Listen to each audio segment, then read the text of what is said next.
Next slide. All right, yesterday had the opportunity to meet with State Senator Marco Elias, the chair of the Transportation Committee. So the Senate Transportation Committee met here in the city of Bremerton, and I attended that meeting and then met with Senator Elias afterwards and got together, and you can see what I highlighted, and he was well dialed in, so he's well informed. The Gorst Corridor remains a very, very high priority for our region. So Bremerton is, even though this is a multi-jurisdiction business community effort, Bremerton is taking the lead on this. And so we maintain that as the highest regional priority in our community. The Warren Avenue Bridge is now currently our highest city priority. So we also touched bases on the importance of moving forward together. We're going to work collaboratively with Washington State Department of Transportation. The senator realizes the importance of this project to our community, and we are committed to delivering a project for our citizens. And the last one is just one of our long examples of good partnerships with neighboring organizations, Kitsap Transit.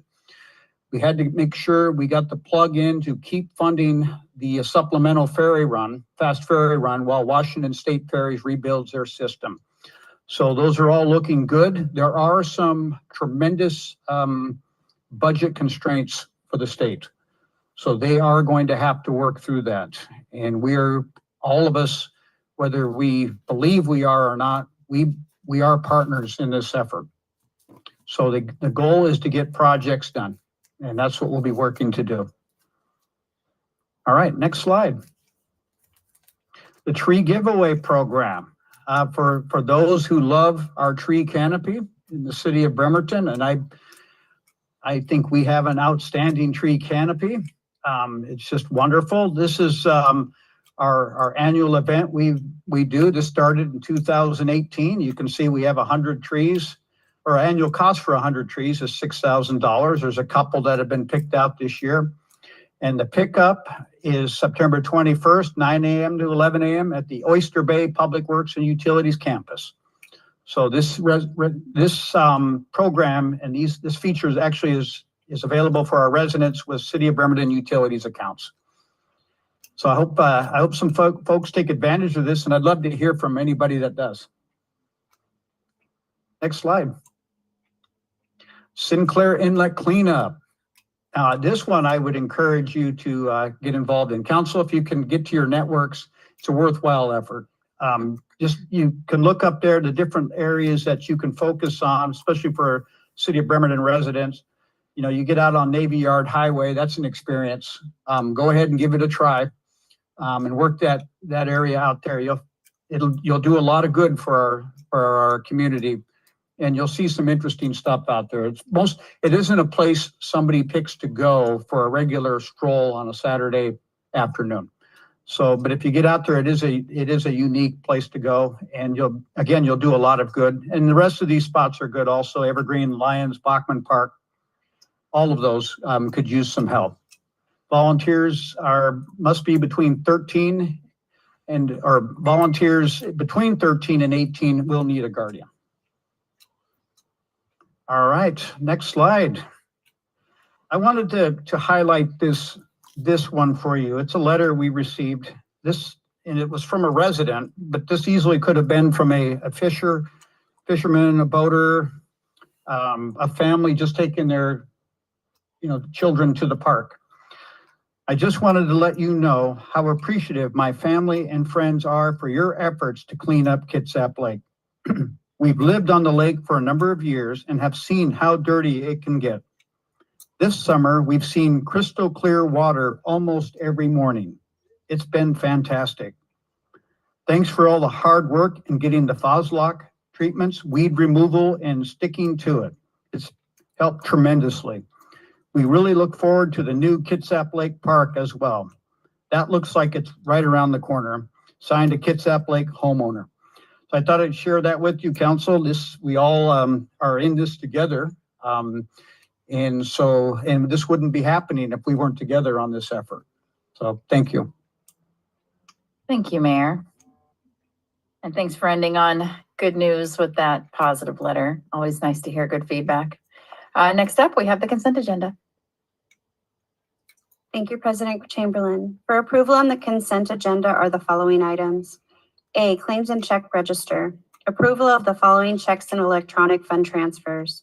1, check numbers 408294 through 408444 and EFT numbers V41753 through V41778 and V41781 through V41874 in the grand total amount of $3,530,366.54. 2, regular payroll for pay period ending August 31st, 2024, in the amount of $1,121,140.96. 3, regular payroll payout for pay period ending August 31st, 2024, in the amount of $11,812.02. 4, retiree payroll for pay period ending August 31st, 2024, in the amount of $30,397.40. B, minutes of meeting September 4th, 2024. C, minutes of study session September 11th, 2024.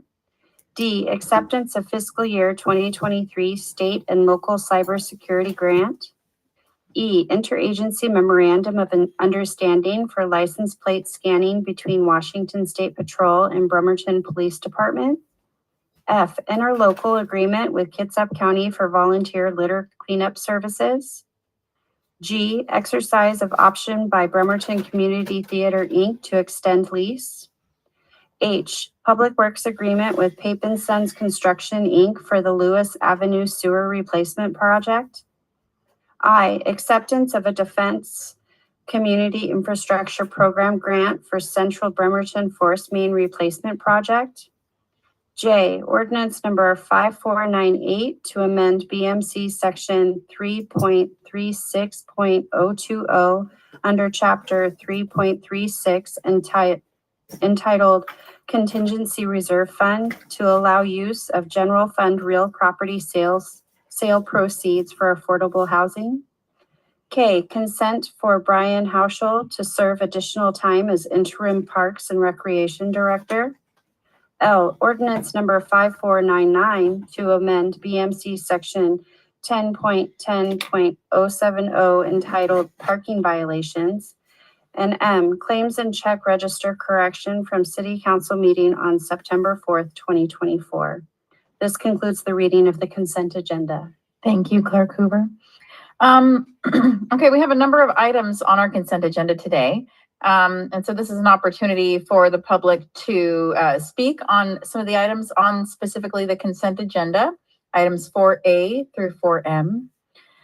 We don't have any comments accepted via Zoom tonight. And we ask if you do have a comment for any of the public recognition for consent agenda, for public recognition in general, or for the other items on our agenda today, we ask that you limit your comments to 3 minutes.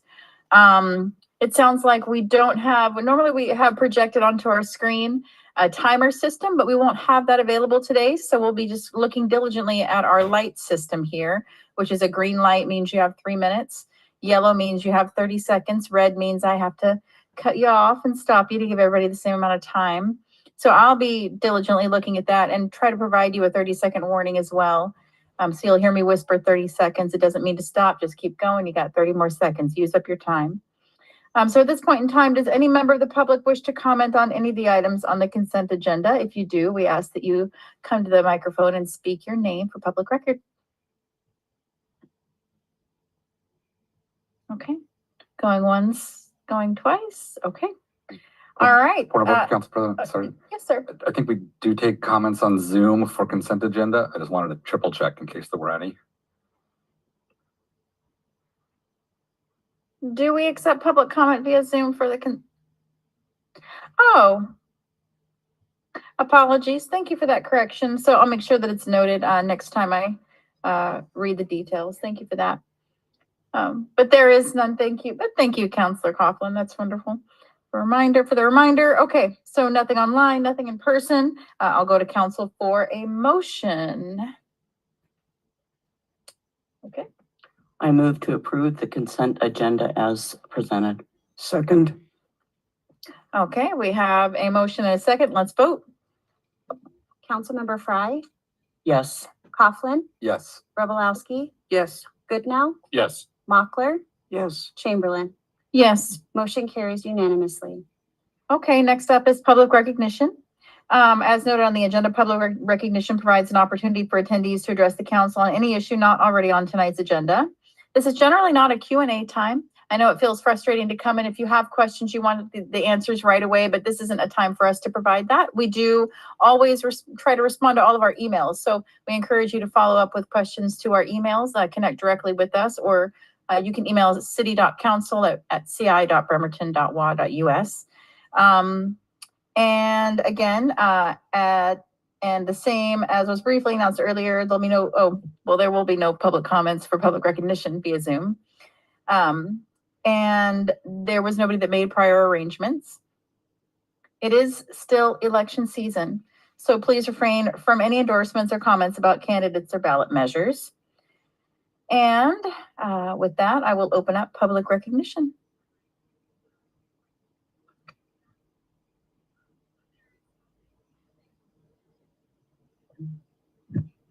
Hi, good evening, you guys.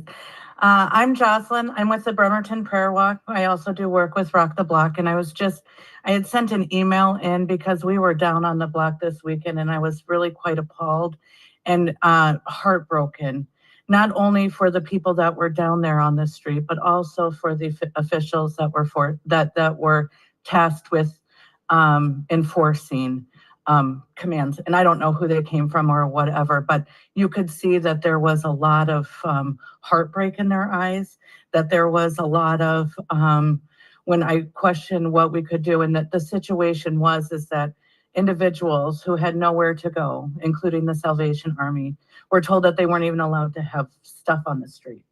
And that's not within the confines of the anti-camping ordinance. And yet it was being enforced like that down there. And these individuals were crying. They were begging for help. They were asking for help. They were looking to us to say, what's going on? Why is this happening? And so I understand where the mayor's coming from in his report, that he's really excited that it looks better, but it's at the expense of people. And I really don't think that that's something that Bremerton should be known for, is that our visual appeal and our aesthetics here in the city of Bremerton is at the expense of individuals. And I do believe that we're better than that. We have the police right now. They're enforcing this anti-camping ordinance, and it's pushing people out. They're going into other places in the community. They're creating havoc in the other places in the community. And that's not something we want. We have the ability to read. We were down there and we were getting people off the streets even this weekend. And so it is such a hard when the targeted enforcement of this, it's a targeted enforcement of just a select group of people. It is not being equally enforced across the board with individuals carrying stuff in public. It's only being enforced, and it's being enforced quite radically and quite like on the hour. They're going down there and they're enforcing the statute and throwing people in jail and causing issues. And so I would really, really, really encourage the city council to make it known that the anti-camping ordinance is there, and there's nothing we can do about it till it's legally challenged. And I understand that.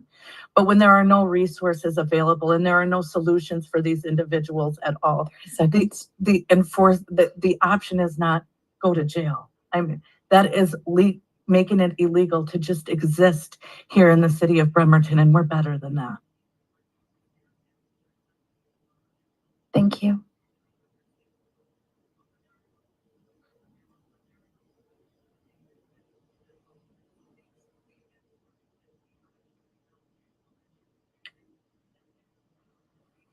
Are there any other members of the public that would like to speak during public recognition?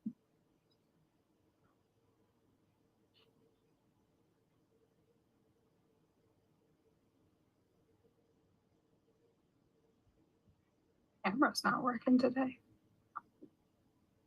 Hi, I'm Naomi Levine. I wasn't going to comment today because I'm really tired, but I've been thinking about this all week for the last actually several weeks. As you all know, in my spare time, I spend a lot of time thinking about bathrooms and public infrastructure. It is my professional pursuit. It is my personal hobby. It is just an all-around thing that I do. Something that I hear a lot in my own line of work and in the conversations that I'm part of in various spaces about why we shouldn't have more public bathrooms. The argument tends to be that people are going to use drugs in the bathroom. And a fear of people using drugs in the bathroom is not a cause to prohibit people from having bathrooms. It's a call to partner with people who are doing something about drug use and substance use disorders in the community. There's no need to punish everybody with no bathrooms simply because you're afraid of people doing drugs in the bathroom. If you remove the bathrooms, people will do drugs somewhere else until you provide them with adequate help for a substance use disorder. Until you get people adequate mental and behavioral health, they'll use the bathroom as a safe space. Removing the bathroom does not remove the problem behavior. It does not solve complaints that I've heard from the chief of police. It does not solve concerns I've heard from concerned citizens. It doesn't solve that problem. If you're interested in solving the problem of substance use disorder in our community, I recommend talking to Kitsap Public Health District. They have entire teams of people who do that work. You should talk to them about your concerns, and they will help you. Thank you. Thank you.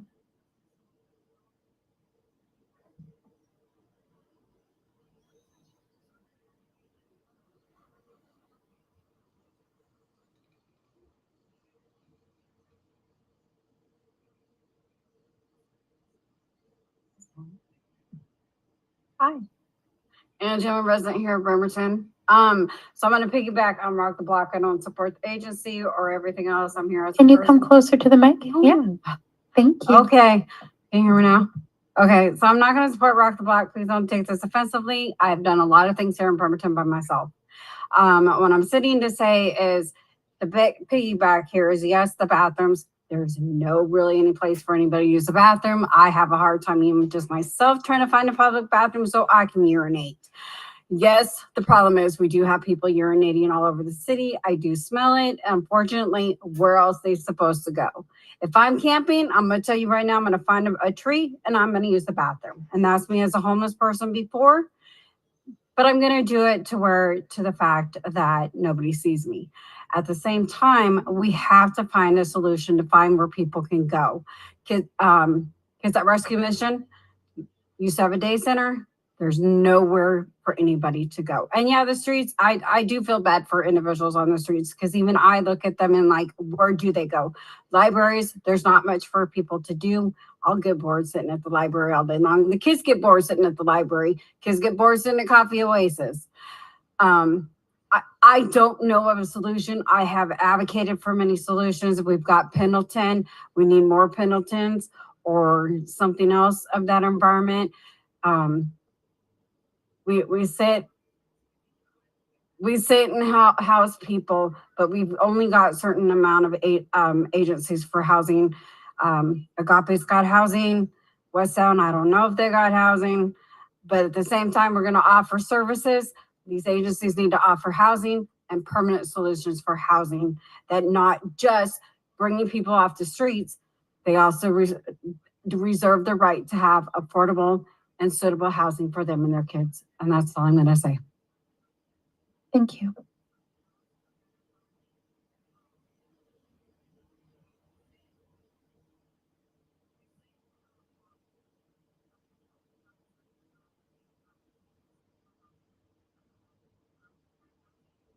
Does any other member of the public wish to speak during public recognition?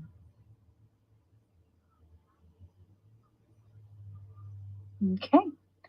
I will now close public recognition and move on to Item 6B. General business item 6B, presentation on 2024 comprehensive planned use element. Presenter tonight is Planning Manager Garrett Jackson.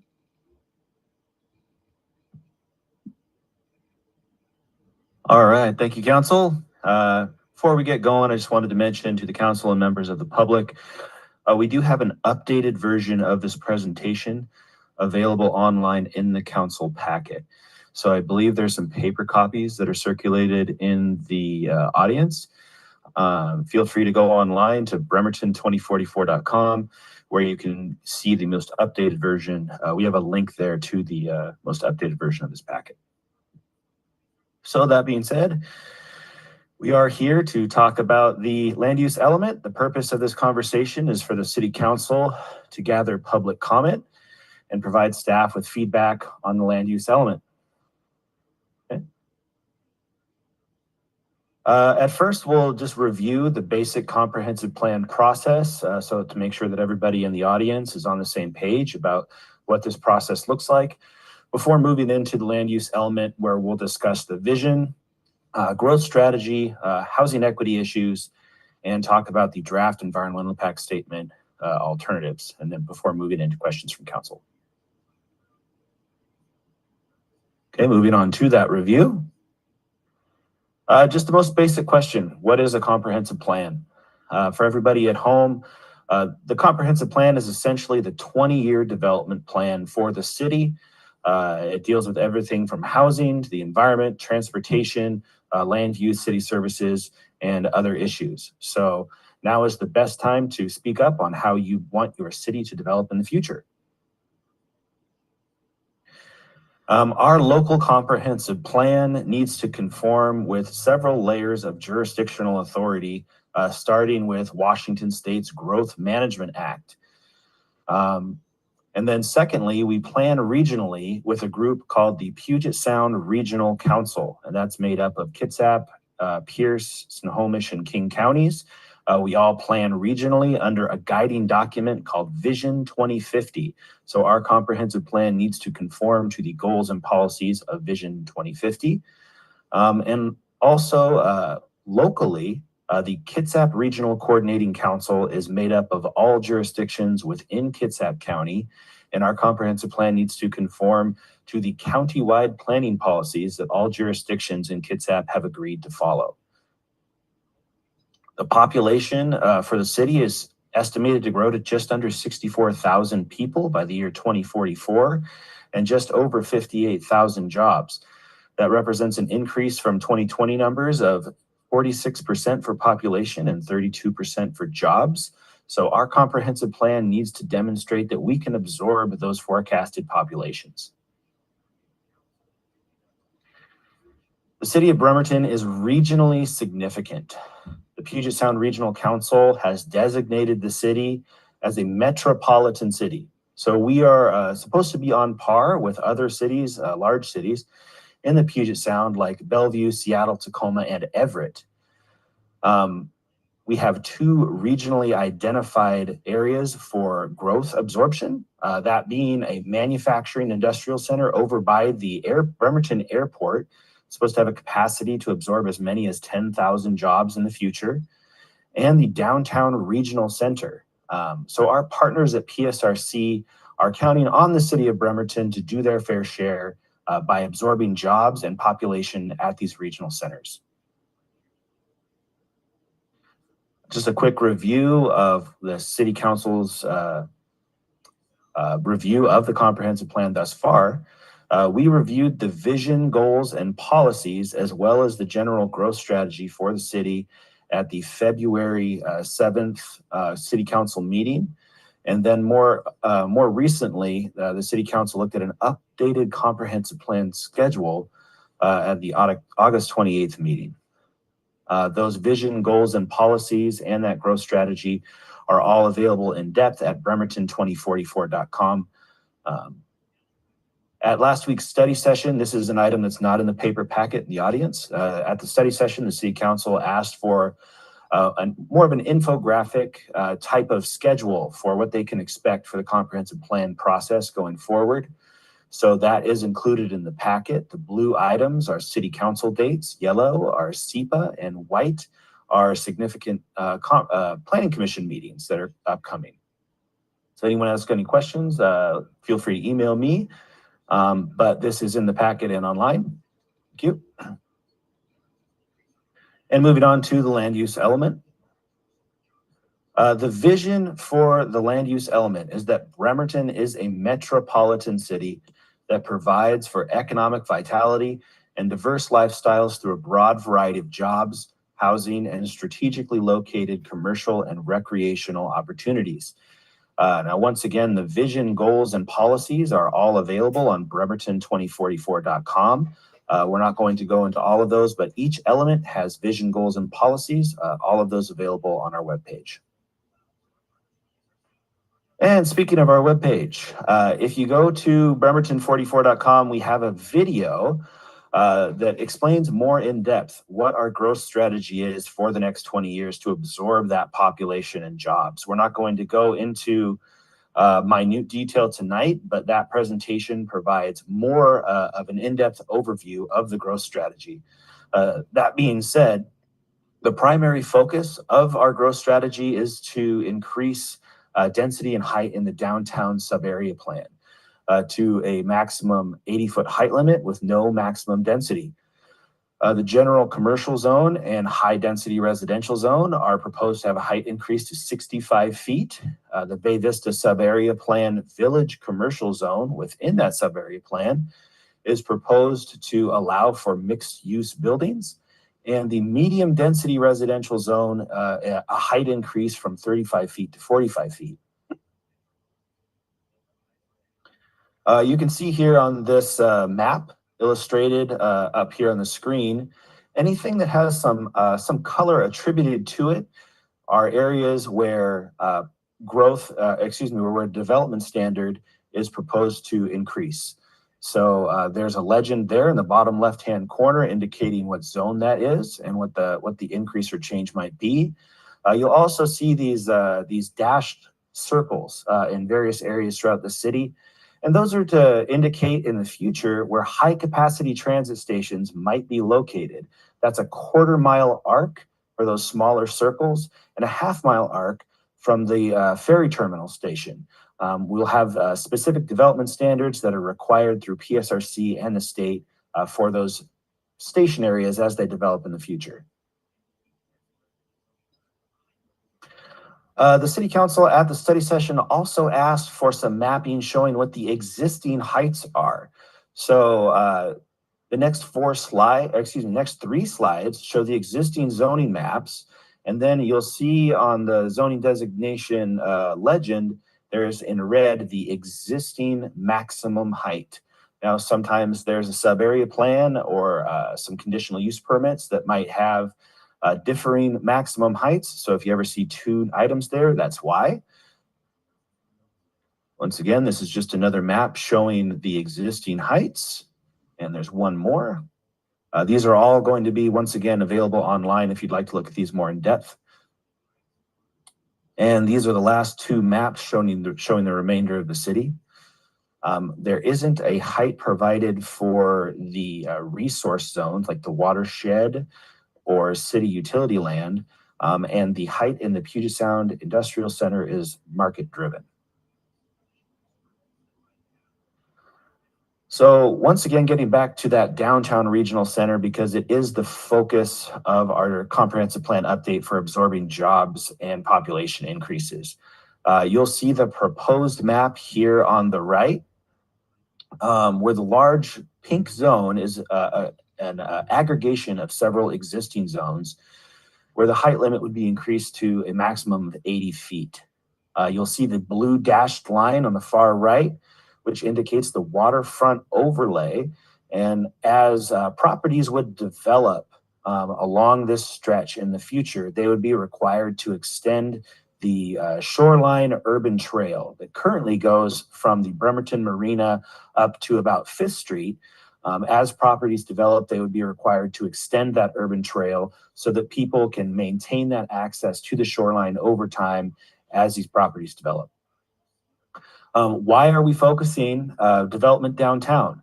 And once again, it is our responsibility per the Puget Sound Regional Council for the Downtown Regional Center to absorb growth in the future.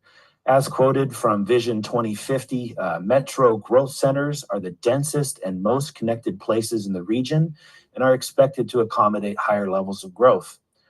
The Joint Compatibility Transportation Plan, that's a joint plan between the Navy and the city of Bremerton, also identifies future actions that we can take to quell traffic issues in the city as increasing the density in downtown Bremerton through land use changes. This would also add consistency with other centers within the city. So centers are places that growth is more intense in the city. And we currently have the Wheaton-Riddell District Center, Wheaton-Sheridan District Center, Eastside Village, now named Harrison Heights sub-area plan. That's a correction I need to make. And the Charleston District Center. Now, each one of these centers currently has a maximum height of 80 feet and no maximum density. Our downtown regional center should at least have standards that are that permissive. Also, the Kitsap Transit Future High Capacity Transit. So high capacity transit is identified in Kitsap Transit's long range planning documents, and the website there is linked just below there.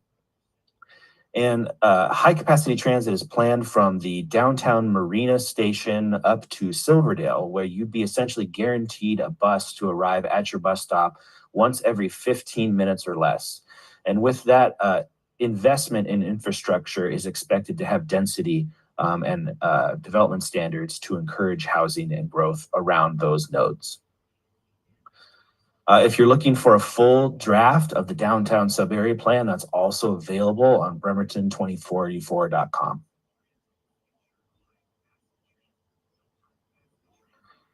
So another large piece for our comprehensive plan update is for housing equity issues. And that is why in the low density residential zone and medium density residential zone, we are proposing to include multifamily as an allowed use.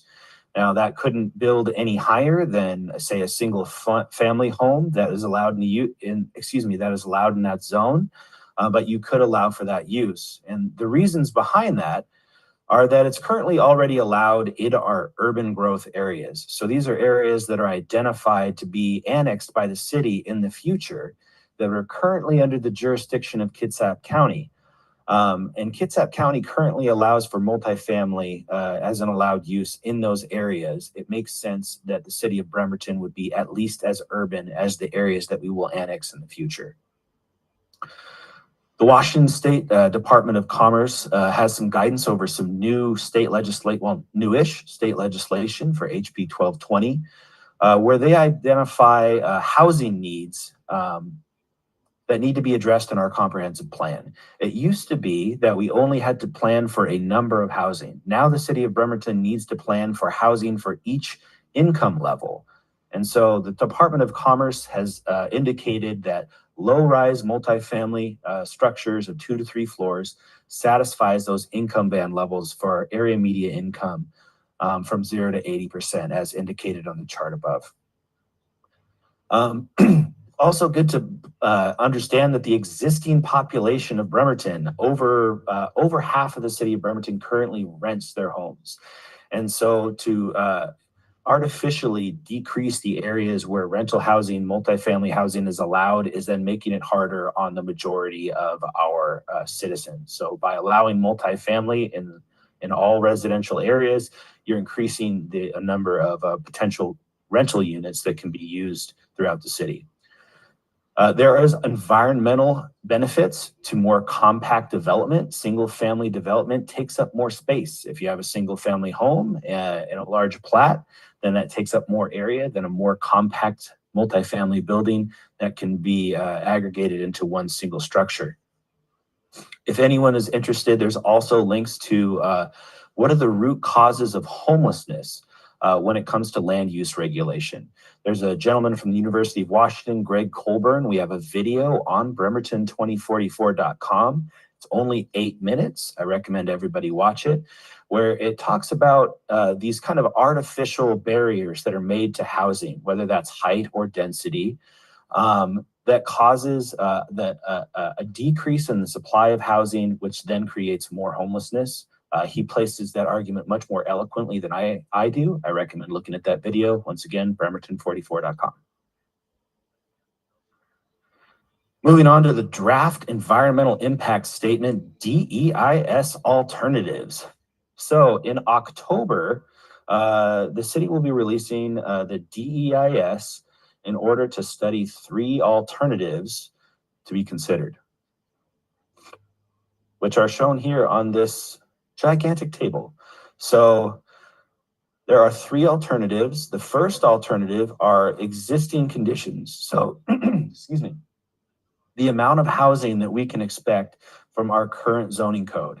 And if you follow that alternative 1 down to the very bottom, you can see in red that we would expect a deficit of housing from our current zoning code.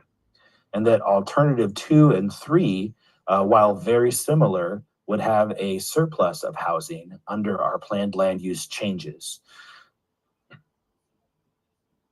So to be released concurrently with the DEIS will be these council district digests, where it will show members of the public by city council district what changes are proposed for your individual district by alternative. So each alternative 1, 2, and 3 will have separate mapping and explanations on what may change under these alternatives. And we understand that the appendices of the land use element might not be as reader friendly. And so this document will come out for the public to better understand what changes are proposed with this comprehensive plan update. And we're available for questions if there are any. Thank you. Thank you, Mr. Jackson. And the counselors, we had an opportunity to check in with you at our study session. And thank you for the added elements that you included in this presentation. The legend and the timeline were very helpful. Thank you. So at this time, this is an opportunity for the public to make comments on this proposed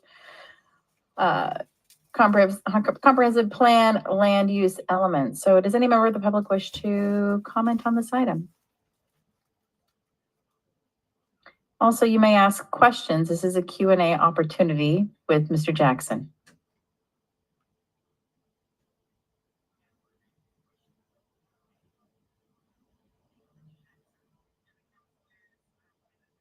Good. I've got a question. I was just looking at one of those maps of the downtown area, and there was a region I didn't quite understand. It was south of 4th Street downtown. I think right now there's a lot of just paid parking lots right there. So I'd appreciate some clarity on what that is planned for.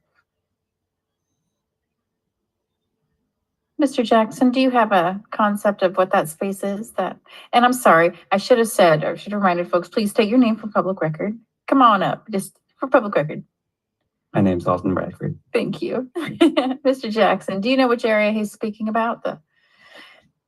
And was there a map, Alton, that you referred to? I'm putting Dave on the spot. He's going to pull up that map. Might just take a minute. No problem. So on 4th Street, there's some parking lots, and you're wondering what they're going to be used for? 4th Street. I think it was that employment zone in the gray, kind of to the west and south of the blue downtown. Okay. Yeah, the employment district is an area.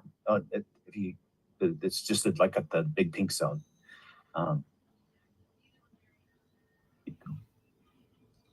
There we go. So that gray area, that's what you're asking. Okay, so the intent of that zone is to allow some more light industrial uses. So that was set up some time ago with the original downtown sub-area plan. And in order to support the Navy's uses, really, that there's so much work that needs to be accomplished off-site for the Navy that having a zone that's very close could be conducive to having to travel less, have your workers live there potentially. A lot of other uses are allowed in that zone, but that light industrial being one of them. That has a height limit of 80 feet currently.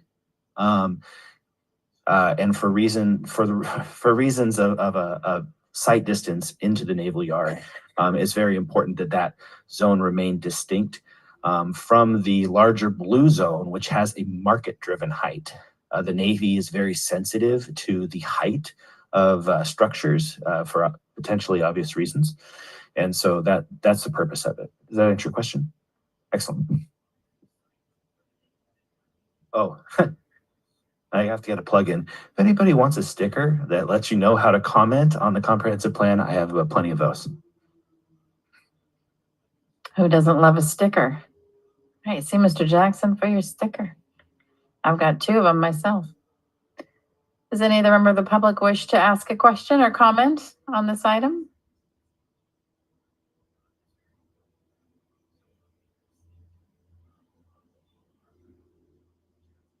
Okay. Recording stopped. I think we'll wait for a moment before I move on to the next item. Recording in progress. I don't need to gavel us back in, right? We're still, okay, right on. So I'll go ahead and close item 6B and go to item 6A. Clerk Hoover. Item 6A, Diversity and Community Engagement Manager Job Description. Our presenters tonight are City Attorney Fennell and Human Resources Manager Charlotte Nelson. Good evening, Council. So I think tonight we're here just to go over the. Hold on just one moment. Do we hear her through the mic? I can hear me. Check 1, 2. Yeah. So we're here tonight to discuss the draft DEI job description and hopefully get it voted in.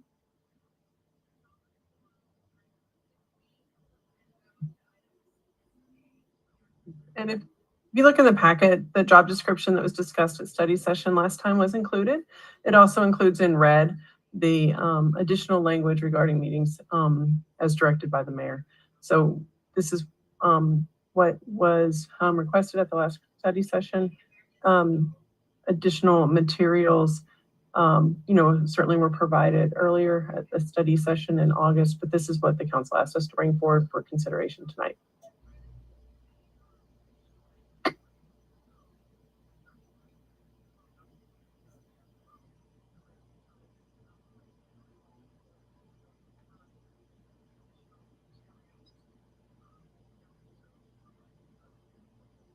Okay, so that was the presentation, correct? So it's in the packet. We've talked about it at study session, so I'll go to council for a motion. Move to approve the Diversity and Community Engagement Manager job description as presented. Point of order as a public comment. Oh, thank you. Apologies. Does any member of the public wish to comment on this item? And do we have anybody on Zoom? Are you sure we don't have anybody on Zoom? Okay. I just want to double check because I kind of thought there would be. There's no hands up. I'm going to give it a moment before we go to council for a motion to make sure that nobody in the public wants to comment online or in person. We did receive a number of letters already for public comment. No hands up. And Charlotte, if you don't mind just stepping away for just a moment, does any member of the public wish to comment on this item? Just want to make sure. Thank you. Hi, I'm Alden Bradford. I just wanted to say I'm disappointed it's a manager position and not a director position. And that was all. Thank you. Thank you. Thank you. Oh, thank you. That's what I figured there'd be some more comment. Thank you. Yes, please. 3 minutes for Judge Flood.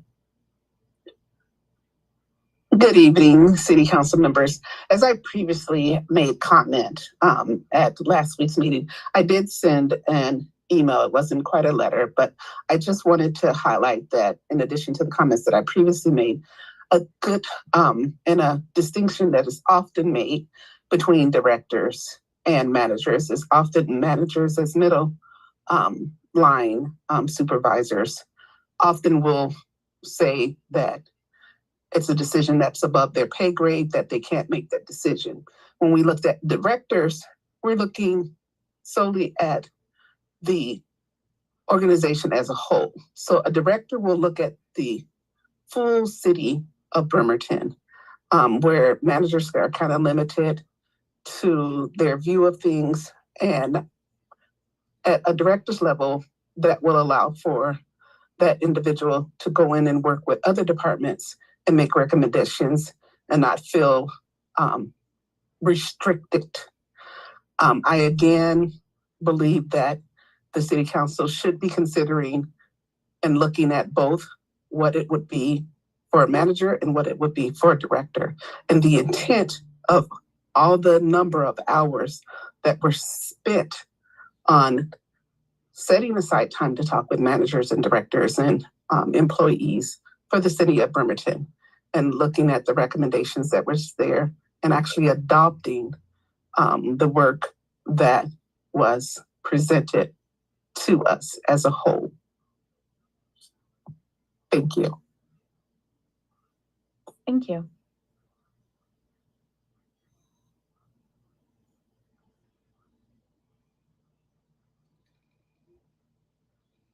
Does anyone, okay, got a hand?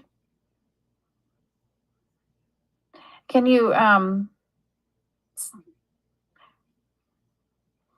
for the record, folks on Zoom, can you please state your name for the record? And we have next up. Yes, my name is Nancy Lorber. I'm a little late to the conversation, but I just had a question. How many people are in the department that the manager would be overseeing? And Ms. Lorber, unfortunately, this is not a Q&A time for us. Okay.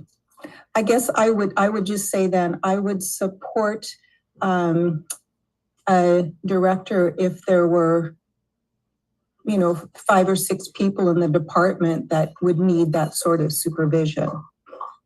Thank you. Thank you.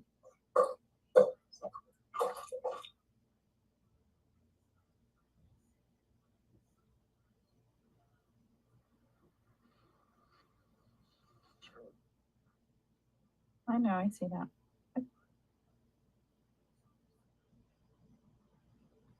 Okay, if there's no other, nope, okay. I'll go ahead and close public comment on this item and we'll return back to council for a motion. Vice President Mockler. Thanks. Okay, once more with feeling. Sorry, I got lost in the public comment. Move to approve the Diversity and Community Engagement Manager job description as presented.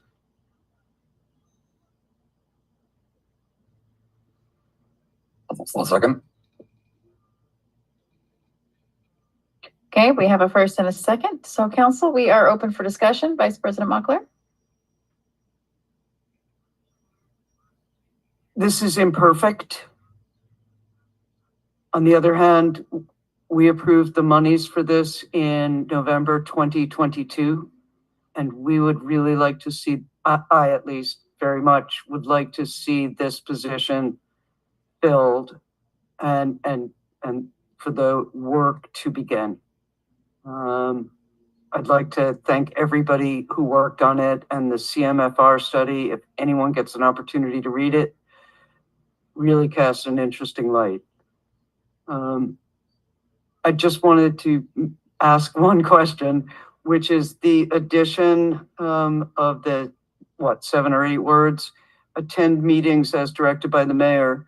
One of the things that we very much wanted in the study session was to make sure that when directors' meetings are held, that the DEI manager, like the HR manager, is among the people who would attend these meetings if it's in any way relevant to their job.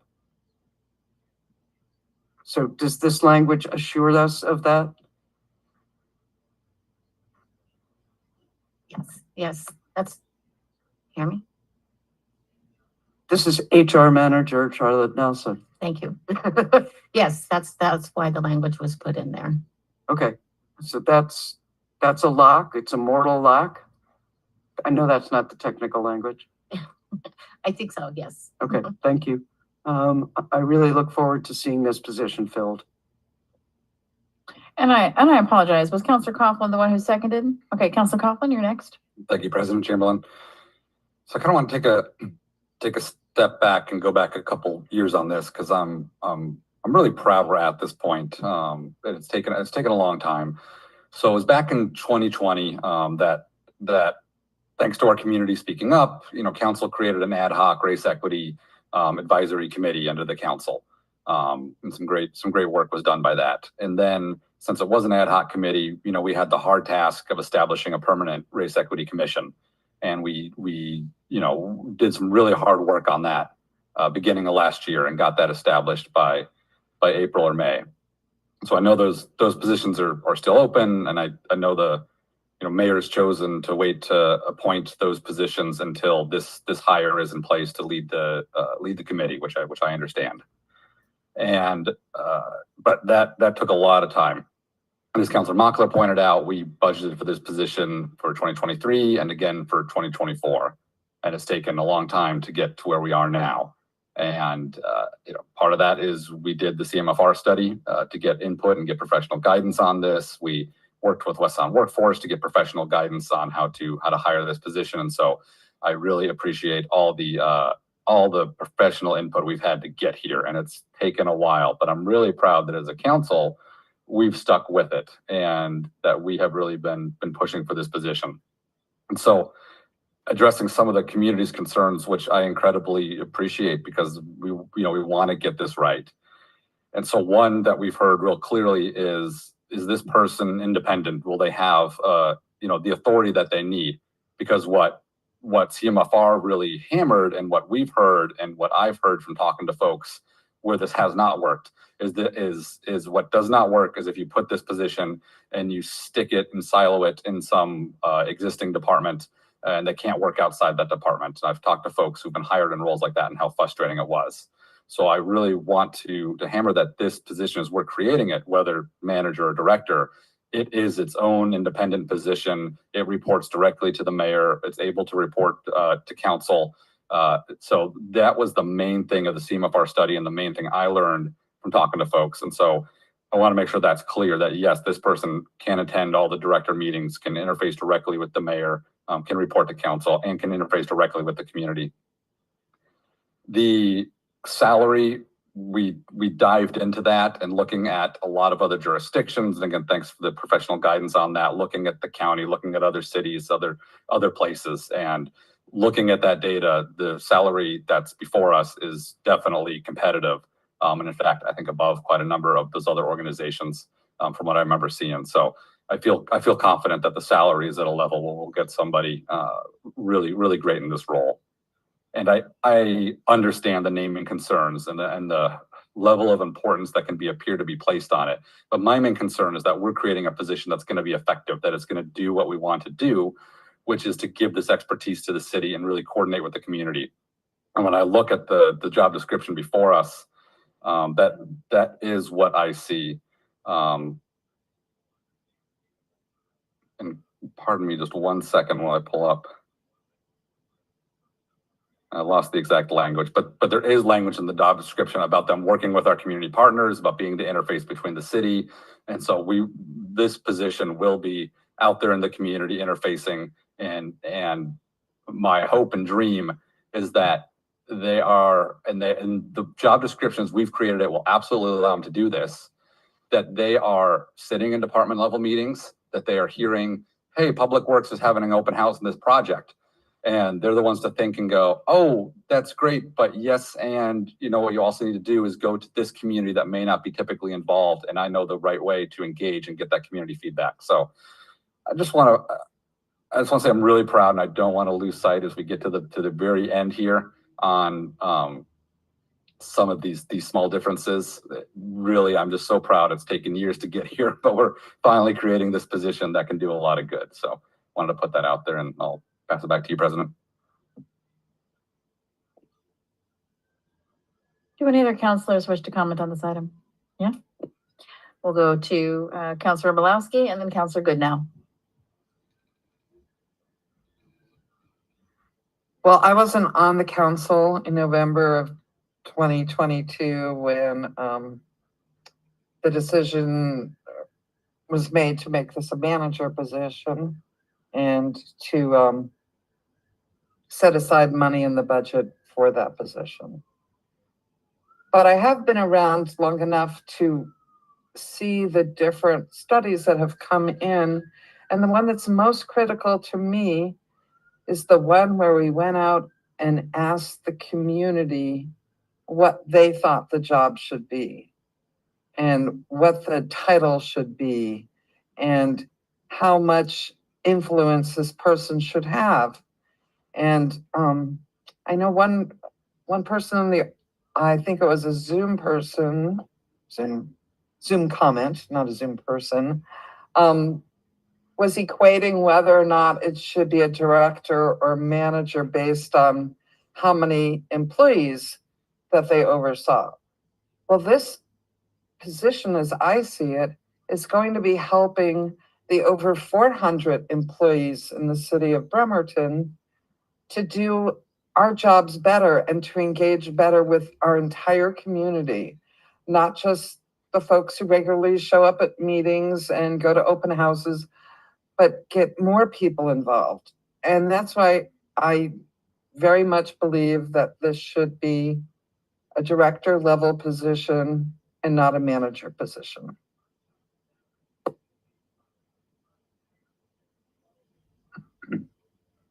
So, I think we talked about this at length as a group, and we really kind of went back and forth. I think a lot of us, myself especially, we understand the sentiment of a director position. But when we really started to look at what we needed the person to do, because this comes out of our a few years back starting the race equity advisory committee, and we didn't get that right. And I think this is a way that we want to get that right. So what we're looking for is really somebody who's engaging with the community and engaging with staff and us. And so I guess, you know, a little more hands-on, a little more hit the ground running, and a little less of the director level long-term vision. The piece that's completely missing here is, I think all of us, and I know that we discussed this, want the city to get to the point where there's a director. So it's not that we don't want a director. Now, in hindsight, I almost wish we just wrote both job descriptions and funded the manager and got moving with that. I know that somebody even said like, oh, well, and maybe when we're ready for the director, maybe that manager will be the perfect person to move up, and then we'll get somebody in. So we understand the meaning behind the city having somebody at the director level. But when we looked at the things that we felt had to happen first, and not just have somebody in an office planning vision, we need somebody who's going to roll up their sleeves and start bringing people together and helping us, work within the community, see things through the right lenses, so we can make better decisions. So I think that's my main point. Everybody else had some really good points, so I didn't feel that I needed to say everything I was going to say. So I support where we're at with this, with what's presented tonight, but it was tough, and I went into the conversation at the director level, and then as we talked about what we really needed to do, I have a degree in organizational leadership, so I've studied this kind of stuff in my graduate program, and it really just felt this was the right move. So thank you. Councilor Fry. I couldn't agree more with council members Coughlin and Goodnow. and Anna, of course, Mockler. I'm not going to keep saying things that have already been said. You know, we want this position to succeed. I think we're excited about this position. Can't wait to see what it can do. I definitely understand where the community's coming from. After all this, the issue itself is important. It's vital. It's critical to any municipality. It's up to us to determine how that fits in our municipality, not another municipality, but in ours. And for me, one thing that hasn't been mentioned tonight, although it has been mentioned before, is what is parallel with this in the city? And one of the quietest people, and yet one of the most expert people we have, is our human resources manager. This woman is in charge of our whole human resources department. That's a lot of risk. That's, you know, I don't even know how many people, you know, budget, so forth and so on. There's an equity kind of in position and what it does as well. And so I see within the city, there are managers. We have an IT manager. We have other managers that are our go-to that make policy recommendations, you know? So I truly don't see this as lacking. And I want the people for whom it is important that we call it a director. I getcha. I really do. But my head and my heart are both saying it's not the right thing to do. We don't want to overinflate something right now at this point, because that person then steps into an overinflated expectation. Let's let them succeed. Let's let them build. And this council, I know, will support, you know, a whole department focused on this. So that's my 2 cents, President Chamberlain. Thank you.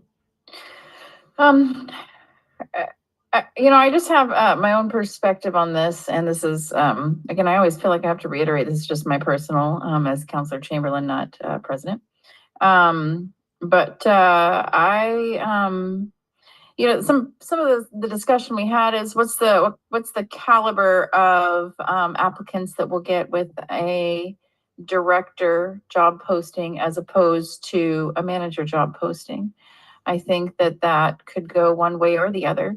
It could open it up to somebody that's more capable if they're a manager and they have less experience, but they're boots on the ground and have the ability to lead and have connections to the community. A director level would bring in somebody who has a higher expectation of standards, but also a higher expectation of a budget and a department that's already established. I think that it's a difficult conversation that's what we're really left with is this going to be should this be a manager or a director? And a lot of the public comment that we've received, they want us to make this a director position. I mean, I'm on the fence about it, but even if I'm still in the minority. And I think we had a really thorough discussion last week. We had a discussion, I mean, we've had this discussion a lot. And I don't think that there's too much that I can say today to sway folks. I just want to let you know that I do feel strongly that the public has spoken and they would like to see this as a director position. And yet here we are as council with a predominant amount of folks wanting it to be a manager position. I think that either way, it's going to be great to get this rolling and get this posted and get this filled and have a cultural competency component in our administration for accountability. So with that, that's all the comments that I have to make. Vice President Mockler, did you have other comments? No? Okay. Okay. Councillor Coughlin. Thank you, President. I found what I wanted to just kind of read verbatim earlier. Because again, I really do want to make sure that folks know this isn't some last second change, and that we've taken this very seriously. And I know a lot of the comments we've got, some of the top two, is they want this position to be able to create and influence policy and participate in high level decision making. And so I just want to read what is the actual job description here. There's a long list of essential duties, but there is to offer policy recommendations through an equity lens to enhance diversity and inclusion efforts. So no director or any person in the city alone can just enact, policy on their own. It either has to go through the mayor or council or a combination of both. So absolutely, this position can directly offer to mayor and council policy recommendations to enact. So they have that authority and they have that ability. And it also has to build and maintain relationships with community organizations and leaders, acting as a liaison between the city and community partners, to build and maintain relationships within the various city departments. And again, to serve as subject matter on DEI and belonging, providing leadership and guidance to city staff, the mayor and city council, and attend meetings as directed by the mayor, along with a long list of others. So just wanted to read that for the record of what's in our packet, and that's in the job description. Thank you. Attorney Fennell, did you want to make a comment? I'm sorry that I missed you. I know we're talking about this. I just wanted to make sure that we are all on the same page with regard to the decision that's being made and the decisions that have been made previously, particularly with regard to the pay band.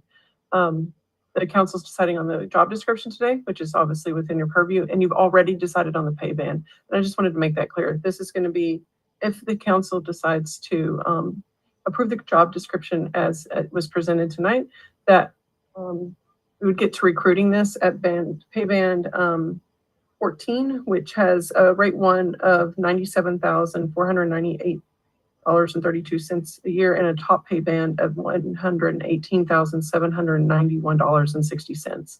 I just wanted to make sure that the council was clear on that. It was a decision that was made at the study session.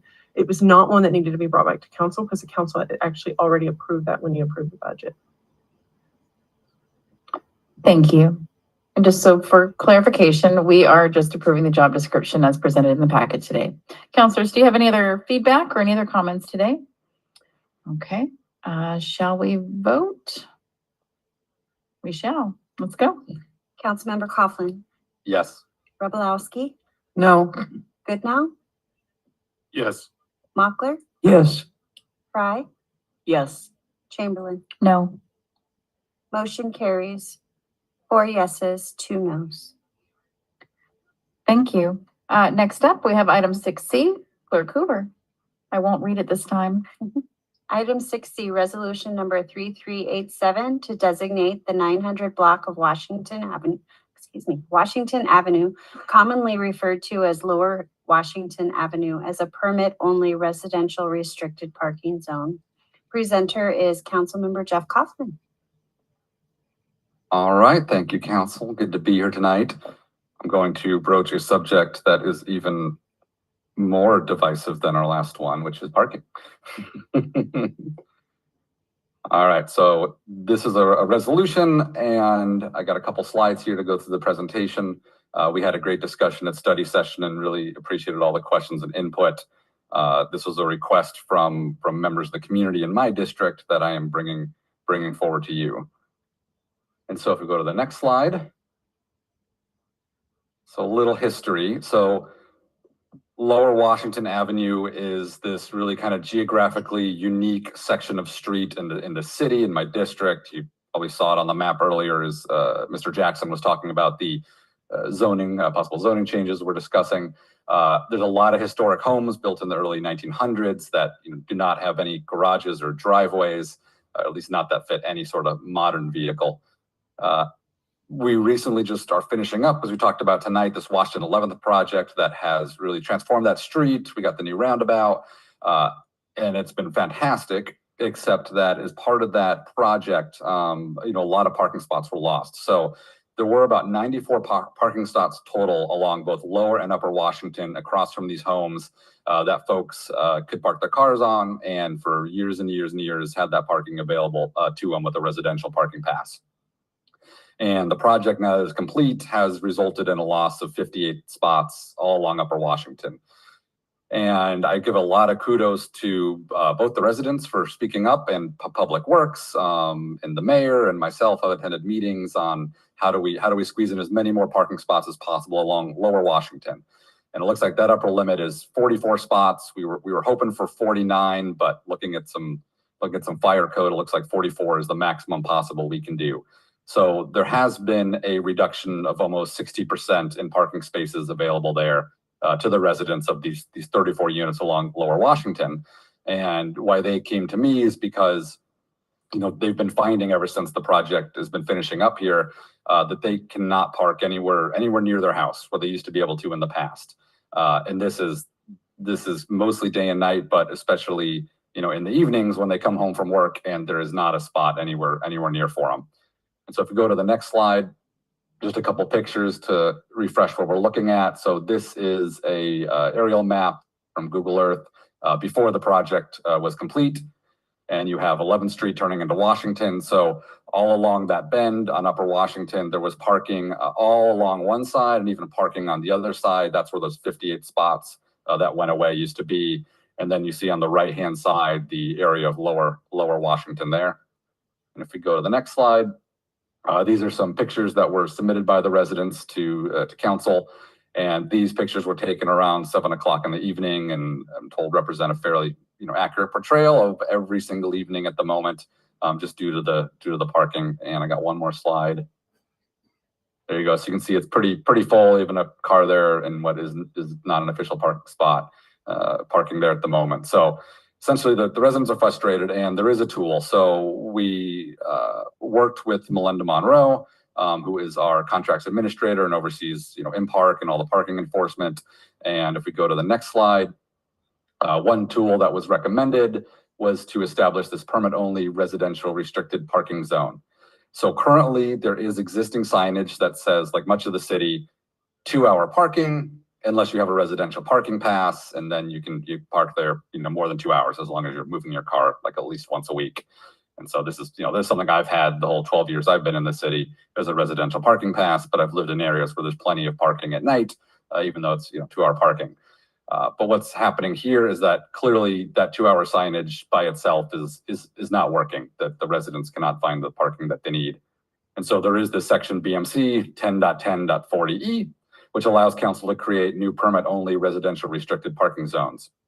And so talking to Ms. Monroe, if we go this route, it makes it much easier for IMPark to enforce it. As it is currently, the IMPark has to visit this place multiple times a day in order to have any enforcement impact. And the reality is that IMPark is focused mostly downtown, other core areas of the city. And so it's hard for them to get out here often. If we make it residential restricted only, IMPark can just visit it once, basically, you know, ticket folks who aren't there, and they'll get the message pretty quick that it's residential only. And if we go to the next slide, finish up here. Some excellent concerns that were raised from council is, what about visitors? What about caretakers, construction folks? So when you get a residential parking permit, you also get a visitor's pass. I've used this for friends that, you know, come and visit and stay for a day or two, or need to stop by for a little bit. You can hand them the pass, they put it in their window, they're able to put it there. So there is a mechanism for temporary visitors like that. There's other special passes that can be applied for.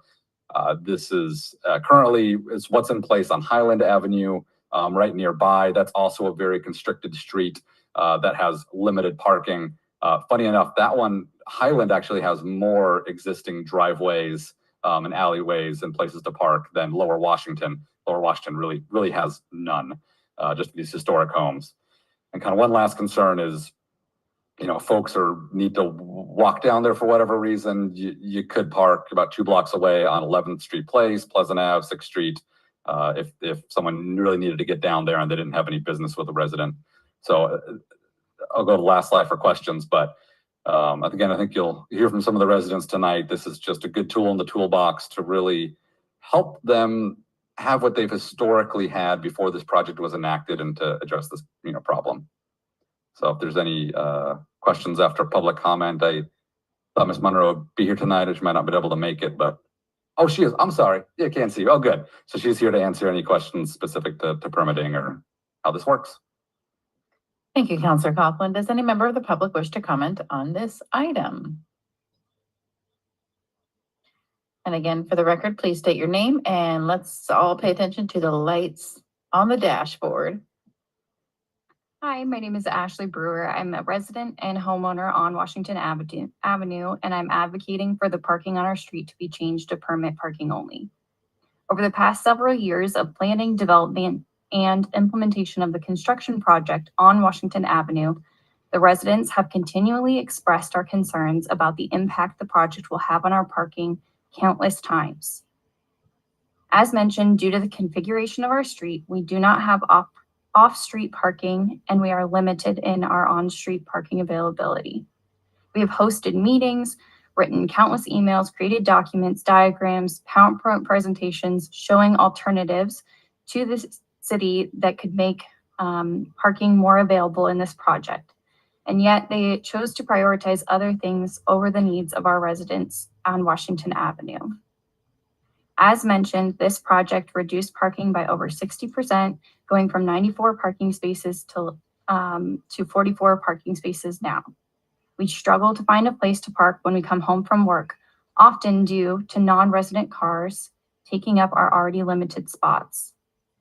We are a street which is greatly impacted by what are known as identifiable parking generators, which is the shipyard, downtown, and the ferry system. We've heard others suggest that 2-hour parking should be sufficient. However, as the people who are actually seeing our street daily, this is not enough. In discussion with the in-park workers, monitoring our street with 2-hour parkings is much more difficult, as mentioned, and requires more frequent monitoring that cannot be kept up. Several of our neighboring streets, as mentioned again, have the permit parking only in place, and most of them actually have driveways available. We do not. Additionally, as discussed in the comprehensive plan before, this is an area of Bremerton which will only become more dense as many of the homes on Washington Avenue are or will become multifamily homes. We are left with no other option than to request a permit parking only for our street to ensure that we, the residents, are able to park our cars when we get home. Thank you. Thank you. Hi, my name's Dr. Chelsea Amstews. I'm a resident on Lower Washington. There's not much facts that I can say that somebody else hasn't already said. We lost over 50% of our parking. What I can speak to a little bit more is like the emotion of the process. So there was this immediate and strong concern raised by the residents to the city's plan that we were just going to lose 50% of our parking, and we have been engaged the entire time. The project has changed hands 3 different times on the side of the city. We've always had the same message. We've always been really, really concerned. And it's like you've given us this eternal headache to put in a 10-foot sidewalk. And it just goes on forever. And I'm a mom. I've got a 1.5-year-old. I've got a 5-year-old. If I have to park like way around the block and then I have groceries, it's just like, it's really, really frustrating. And this is a problem with a solution. You have the power to make our lives easier. This would make such a difference if it was permit parking only. As stated, it would be really easy to enforce. 2-hour parking is really hard to enforce. So I just really want to be here to advocate for that. Thank you. Thank you. Can we pause for just a moment? Were you giving me a signal, Mr. Sorensen? Okay, let's go to the person online after. Well, let's go now. Yeah, thank you. Yes, my name is Lydia Vigil, and I am a current resident of the Lower Washington Avenue. As active duty military, like the increase in the problem with the decrease in parking has become extremely difficult, especially when like we're trying to talk to the council or to the city of Bremerton, and all we're getting is, oh, our relief for it is you have a permit. We're going to make it 2 hours. There's the signage. There's no real, I guess, trust on my end for what is actually going to be put in place besides the construction that's already been finished and the painting on the sidewalks that has, in my opinion, also decreased in the number of parking because it's no clearer on where the parking is and how the parking is supposed to be, because we still have people that are parking how they want to, and we still have people that are clearly not residents that are parking for extended periods of time, almost living out of their vehicles, not residents, and there's nothing being done about those vehicles. But our vehicles that are being parked for whatever time frame, like myself, I can't just like move my car every so many days unless I have someone go and move it for me because of what my job requires me to do. And the fact of, oh, we have 2 hour parking during the day, that does me no good when my hours are fluctuating throughout the day because of what my job entails. It's a major inconvenience. And another thing we've been told is, oh, we're going to give you basically a voucher that states that if there's not enough parking for the houses, seeing how we've lost 55 parking spots, oh, we'll allow for you to park in a parking garage at a discounted rate two blocks up. And that just, it really doesn't alleviate my mind on security of my car is 2 blocks away. And on numerous occasions, I've had to park my car down the street away from the line of sight where my house is. And I would like to know how y'all are going to fix this. And with the permit only, it's going to give us that option of maybe decrease the amount of people that are clearly not residents parking on our street and taking away. Hill, thank you for your comments. Thank you. Your 3 minutes is up. Thank you so much. Do we have anybody else online? Okay, thank you. Please come on up. Yes, please.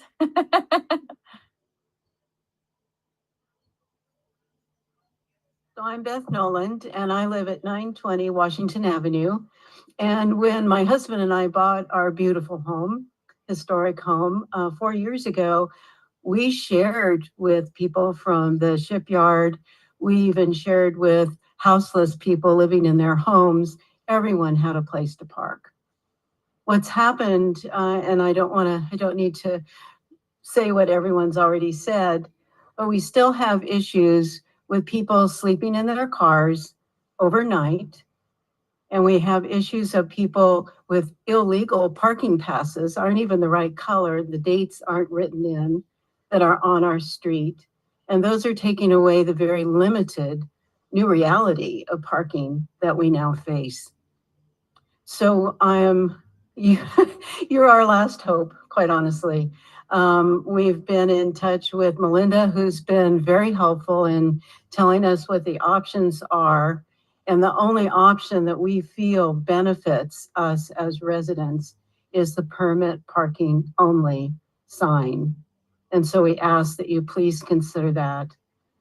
So that's my piece. I also have Sydney Edmondson, who is not here, and Mike Munn, who owns the apartment building, right? You may have seen him at the study.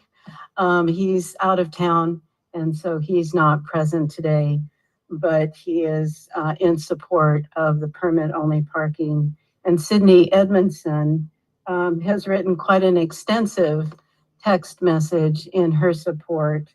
And again, with the loss of parking and the fact that we come home at night. So during the daytime, there seem to be more places during the day. But when we come home from work, or if we've gone out to dinner, or we've gone to the Admiral Theater or the Roxy and we come home, there's no place to park, as you saw on the slide that Jeff showed. And so Sydney articulates here that she said, there are many nights I arrive home late at night and have to park significantly far from my home due to unpermitted parkers taking up our limited space. It's not fair that I have to walk alone in the dark to get to my home. 30 seconds. But unpermitted guests are able to easily leave their vehicles on Lower Washington. Please help us to make Lower Washington Avenue an accessible place to live. And that was from Sydney Edmondson. Thank you. Thank you.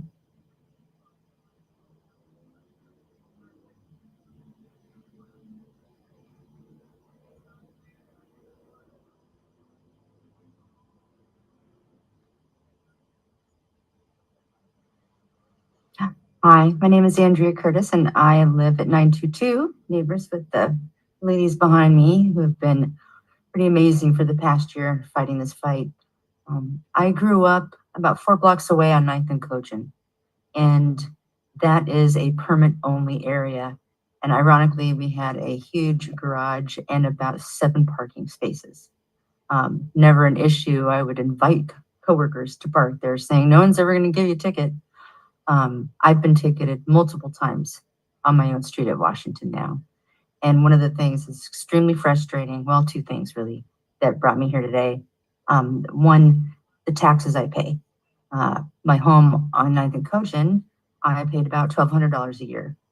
I now pay over $5,000 a year in city taxes, and I can't park in front of my house. It's beyond frustrating. I work at the shipyard, and in the summertime I can walk, but once fall hits, my schedule changes. And I have been assaulted in this city. I've had 2 break-ins in my home. Parking on the street isn't an option. Walking in the dark is pretty terrifying. I don't do it. So the only other option is I get a buddy to fit my schedule for all of next year, or I sell my house because I have to park my house for reasons of that. So we've also had some pretty strange things happen since they closed downtown for the homeless, the space they had by 7-Eleven. They've sort of migrated towards our area. And so it really is pretty scary on our street sometimes. It's beautiful during the day. It's not beautiful at night. And pretty soon I'm gonna start working nights. So I'd like you to consider that where my taxes are going right now. I'd really like to park in front of my house. Thank you. Thank you.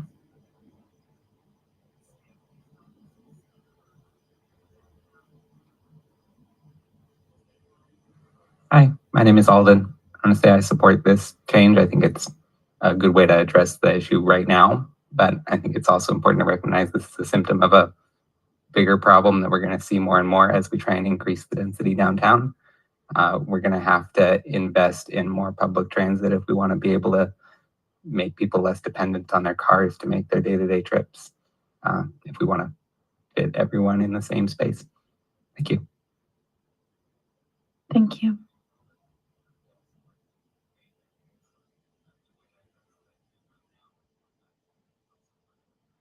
Hello, council members. My name is Joe Vio. As my wife spoke to you earlier, we were at 912 Washington. We're relatively new to the area, but seeing as we got here right before this construction, it was still a headache before. But I can tell you these 2-hour parking signs or the signs really don't do anything for those residents that live on the street after 4 a.m., 8 a.m., and after 5 p.m. And that's when most of us get home. So that doing the permit only is definitely gonna help. That's all I really can say about that. I know it's not a perfect solution, but it's something, it's a step in the right direction. Seeing as I know we have like the 4th of July celebration, that 2-hour limit does invite people that don't live there to park on our streets to go down to the marina to watch the fireworks. I was actually had to go out, run an errand during July 4th. I came back, I had to park 7 blocks away because there's no parking and then people were parking sideways in the street. And then talked to the cops that were on the Manette Bridge right there, if they could do anything, and they're like, no, it's in park only. So seeing as 2-hour sign is something that can be enforced in a certain time, enforced during certain times, they're not times that are beneficial to us. And outside of just getting a ticket, it's really not doing anything besides saying you can't park here, but there's really no benefit or not benefit. There's really no negative outcome besides you pay $25 or whatever, not park on the street. So the permit only, especially in Highland, is definitely, sounds like it should be something that is helping that street. Why can't you do it for our street? I know we're only going to be here for a couple of years, but we live in a multifamily home. So the people who move in next to us, which are more likely going to be Navy, would definitely benefit not just us, but people in residence for the future. That's all I have to say about that. Thank you.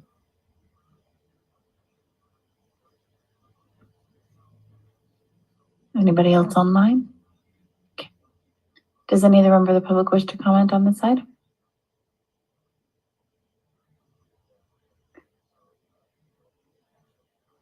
Okay, going once, going twice. Okay, we'll go to council for a motion.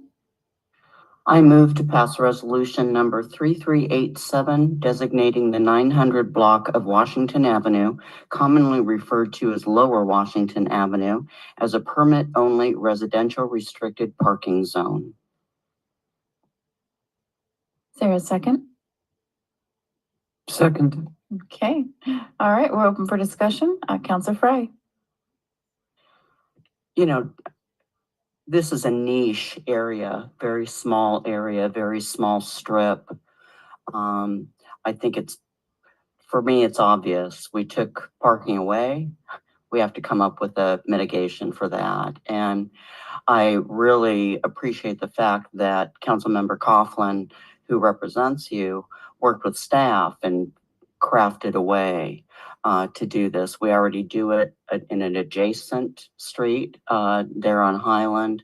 This is not something we're going to be doing. I don't want people thinking we're going to be doing this throughout the city of Bremerton. In fact, we're looking at getting rid of parking minimums. So, you know, parking is going to be a big issue for me. This has been huge for you. And the least we can do, I think, is this. So very much in support of this, Councilmember Coughlin. Thank you, Councilor Mockler, or Vice President Mockler. I really don't care, whatever's shorter. Hey, thank you all for your input, and I know I'm assuming that many of you also had input on the development of the roundabout project and associated, which Councilor Rebelowski, I remember that increased the cost by about $1 billion. Is that accurate? Lower Washington improvements was over $1 million. Yeah, thank you. So you can see that your voices have power. I guess I find it very odd. I come from a denser place than here, and I find it very odd that people on my block, you know, everywhere, believe that the space in front of their house is theirs. And I watch people jockey all the time. It's like, I have a guest, so I'm gonna like just figure it out so there'll be just room enough for the guest. But in fact, as code enforcement informed my neighbor who had put up no parking signs all across their frontage, the streets in front of your house do not belong to you. They are public, just as the sidewalks are public. So I find that an unpersuasive argument. I do, however, find persuasive, thank you, Councilor Coughlin, the argument that Impark is unable to enforce unless there is a residential parking permit. And I feel it the more strongly as there has been an effort on this council spearheaded by Councilor Revelowski, to remove the vehicle from Washington Avenue's bike lane for many, many months. So I'd like to make sure that this residential parking permit, if as the former senior planner Garrett Jackson pointed out, if greater development and greater density is expected on the footprints of your homes, that it doesn't automatically come with a residential parking permit. Like if somebody builds something 80 feet high, that they are required to provide parking for those units and not to rely on this. I would like it that for the street to revert to being a public street. But at this point in time, I don't see what other solution in the real world is available. So thank you. Councilor Revelowski. Thank you. Well, as a long-term resident here in Bremerton, I've been here over 25 years. There never used to be designated parking spots along Washington Avenue or as you take the curve around on 11th until maybe 10 years ago. And that was as a result of shipyard workers being forced off of parking on the base due to security issues. So the mayor at the time, I think it was Mayor Lent, marked those spots. So they were never like assigned to Lower Washington. And all over the city, there are neighborhoods that have residential parking passes. And if you don't have that residential parking pass, you can only park there for 2 hours. And a lot of them are in my district. And they also have problems where they can't park on their block. They definitely can't guarantee that they can park on their street. And I wish I'd known that Highland got this special offer of basically turning a public street into a private parking lot, because really that's what's being presented with this solution. But another solution that I think may work is if they could sign it that resident parking only after 3 o'clock in the afternoon. That way, any shipyard workers or other people who happen to decide to park there, or your neighbors on the next block over, maybe they, are having company, they could park there for a while, but have to be gone by 3 o'clock. And that way, Park can certainly go through after 3 and do a run or two and ticket anybody who's still sitting there.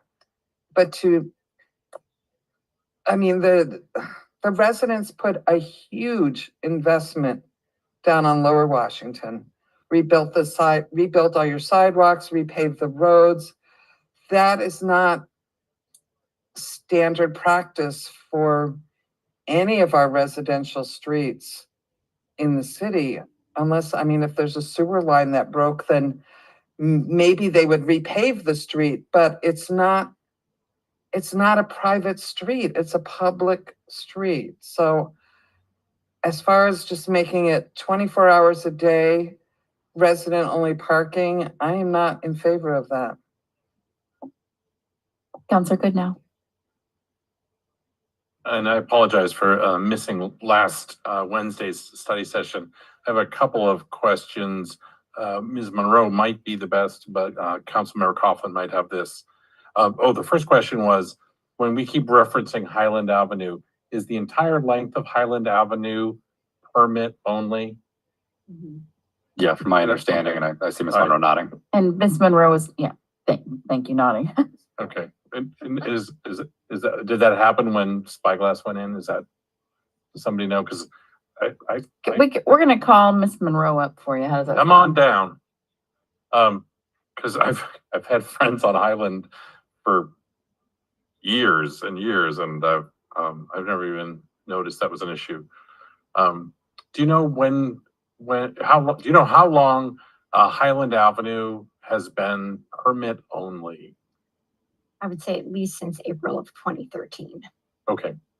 Then the next question is, when we talk about the 900 block of Lower Washington, how many parking spaces exist right now? I know it was on a slide, but Right now, I can. I think it is 44 right now. 44, Yeah, that's right, okay. Yeah. I forgot it was in there until Yeah. I asked the question. Okay, then the next question would be, how many potential permits would be issued for the folks who live on the 900 block of Lower Washington? So we have 26 right now.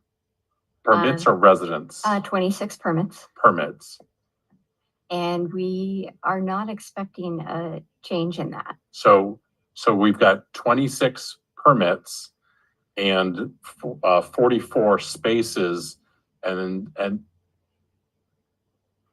So the change, well, I don't mean to interrupt you. no, go ahead.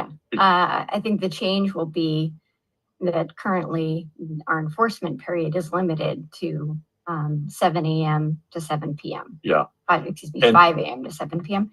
And that's going to be expanded to 24 hours a day. Okay, and have we been collecting data with the LPR to try to identify where we'll call them the culprits, like where are these folks coming from? Because even I live much closer to the shipyard and we deal with this in our neighborhood, and that's the pushback I think from some are going to say, like, we all take a little share of shipyard folks during the day, but they're not the nighttime culprits.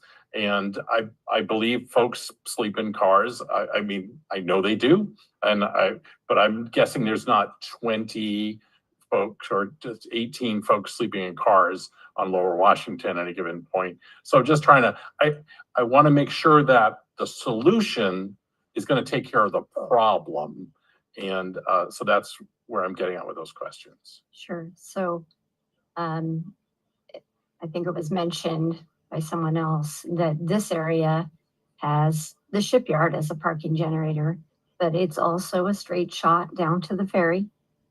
It's also within walking distance to Minette, and the downtown core and the restaurants and just, our central area. So there are a variety of other generators in this area. And since that time restriction doesn't cover nights and weekends, definitely anyone who like, oh, well, that's a really quick little hop or ride down to any one of these other areas and these other activities that are occurring during those times. So we think that likely is, an additional pressure on this area.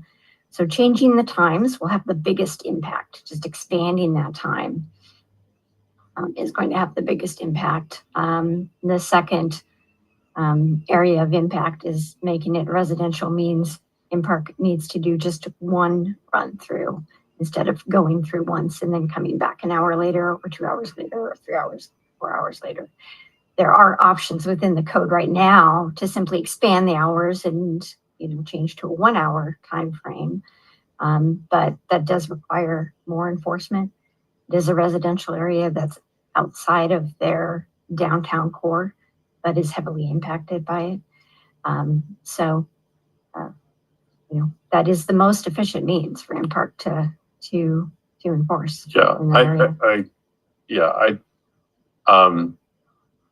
If we need to ask more and contract more of InPark, that's another solution. And so I don't like hearing this thing that it's too hard for InPark. Like they do what we tell them. If we have to tell them to do something else, so and I know you understand that completely. Okay, there was one last piece.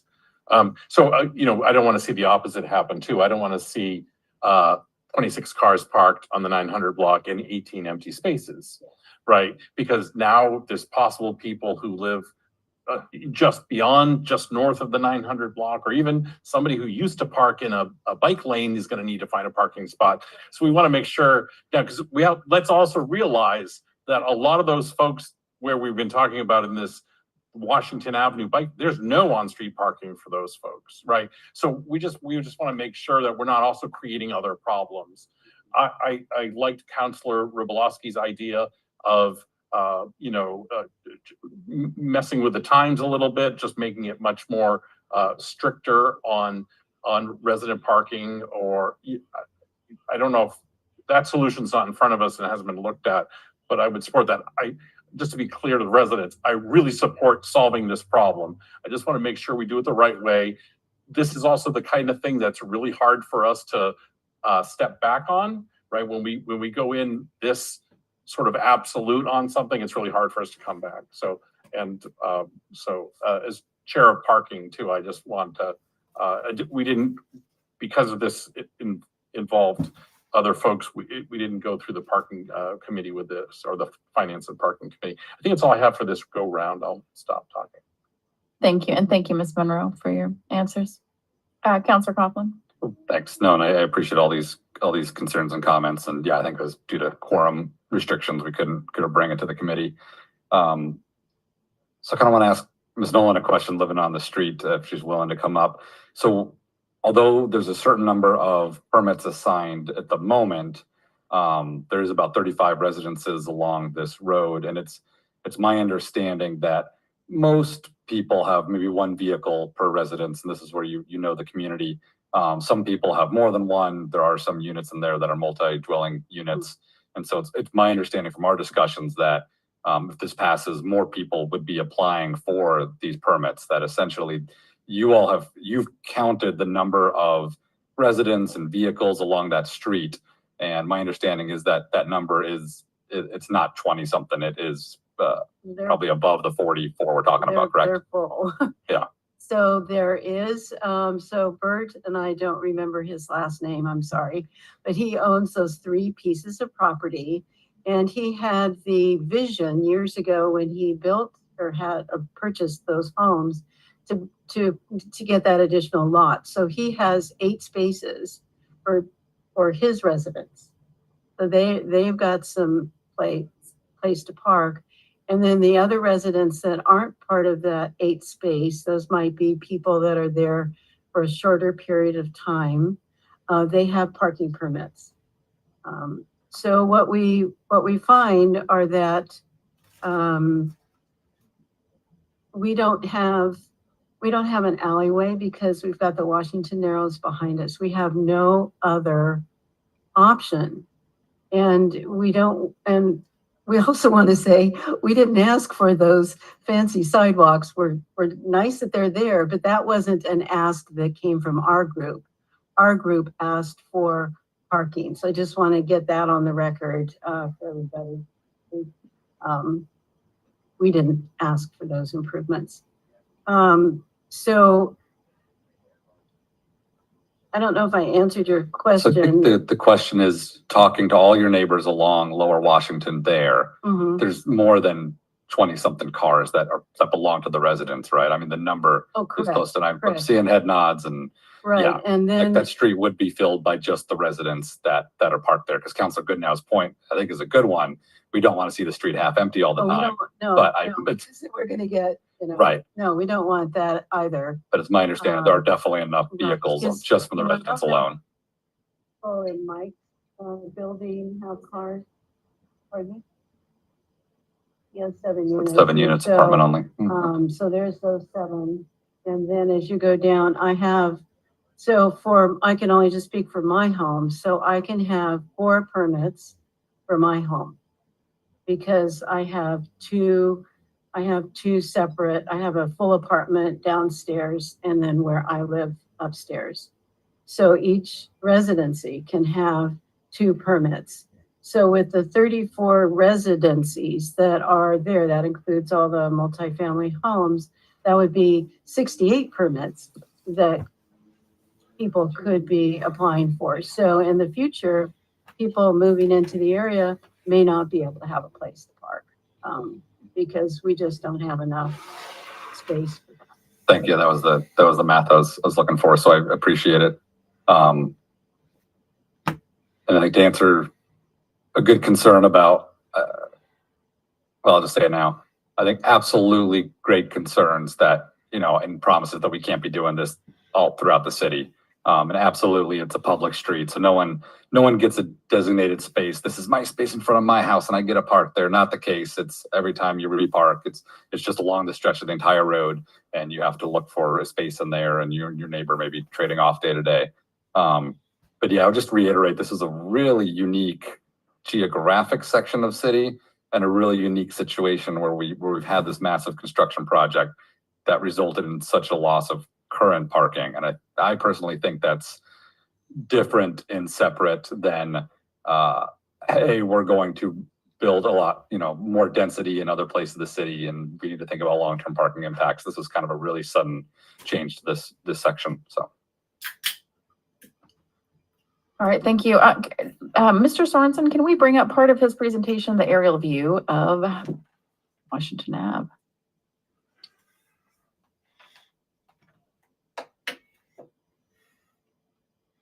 So I used to live on 11th Street Place and two different places. I lived in, if you guys know, the historic Blue House next to Amy Burnett's old house. I think she still owns it. Maybe she sold it, I'm not sure. I lived there for a time and most of the time I lived in the house with the big turret, the big dollhouse. Had Murphy beds in it. It was my first apartment of my own with my babies. We lived, there's the house there on the corner, 11th Street Place in Washington Ave.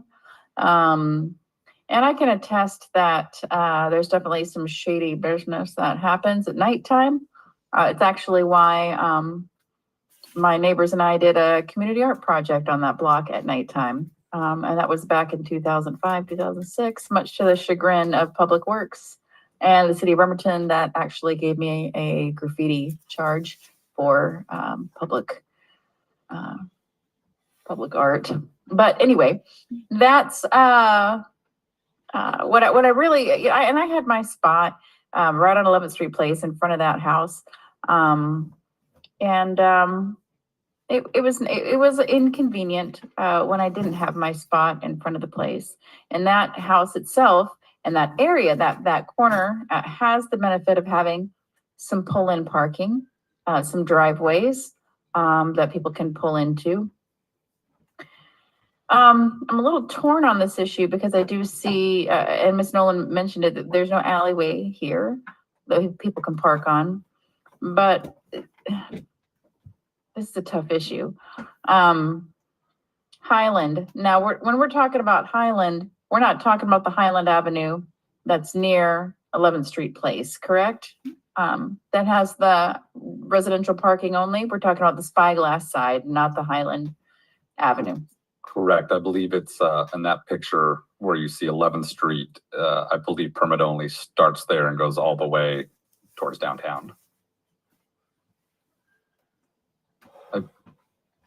You know what? Come on up if you want to offer. We need to have it on the microphone. Yeah. So So what I'm saying is Highland Avenue at 11th Street Place, is that residential only? I don't believe so. Okay. But I'll open parking. Okay. Or experts here. I can. Hello, Ms. Curtis. So I just wanted to clarify. It's not a matter of needing to park directly in front of my house.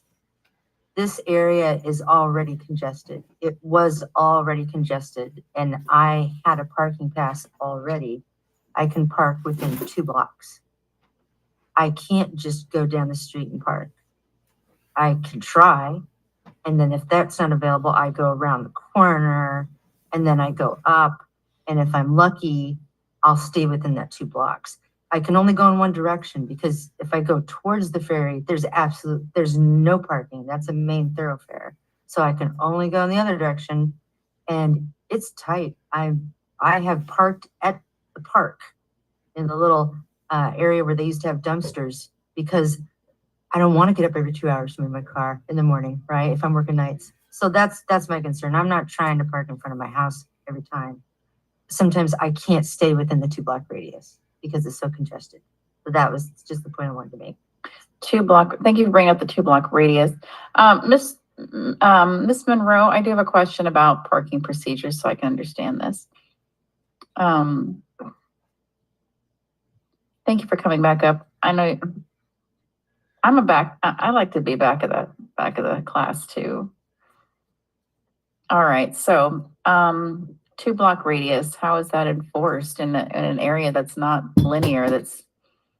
I mean, this is not a linear area. Exactly. It's kind of a rounded area. So how do you enforce? And plus, it's not like there's a circumference around it. There's water. So, right? So in this area, basically you're given your permit, you're told what your 2 blocks radius is. Do you have any questions about that?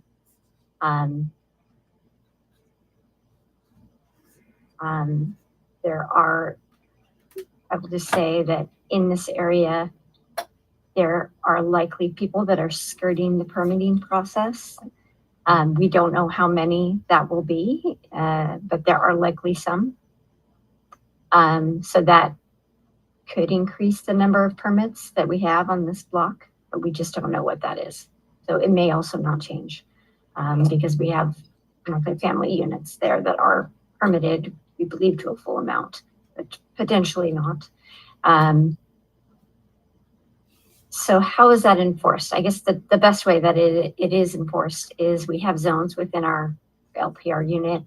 And if you are over the 2-hour time period in any zone, they can look up your permit and see if you're within your zone. So I think that's the easiest answer. Okay, so it's zones, and so they're told the 2 blocks that they can go to when they get the permits.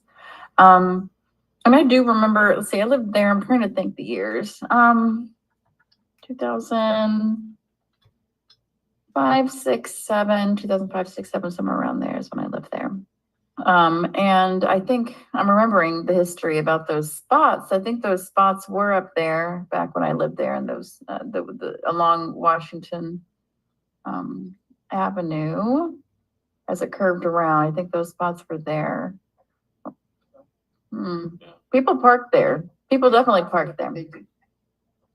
Put your mic on there, Councilor Ribelowski.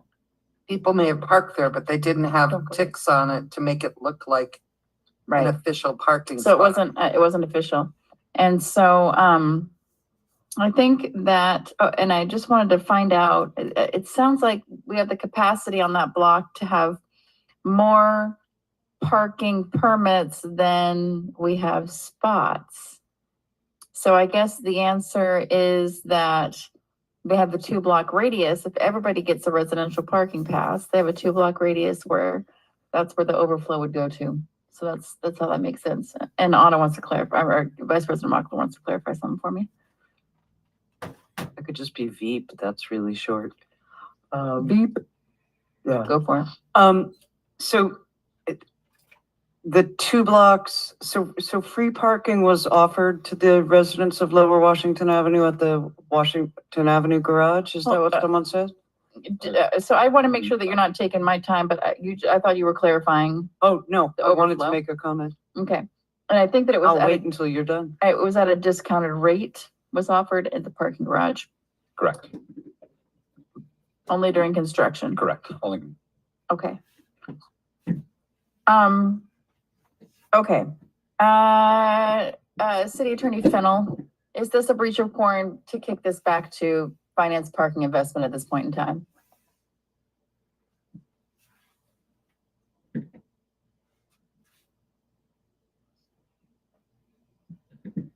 Generally, no, except that this is not something that's being brought forward by the administration. And so since President Coughlin, are you on those committees? I'm sorry. He is not.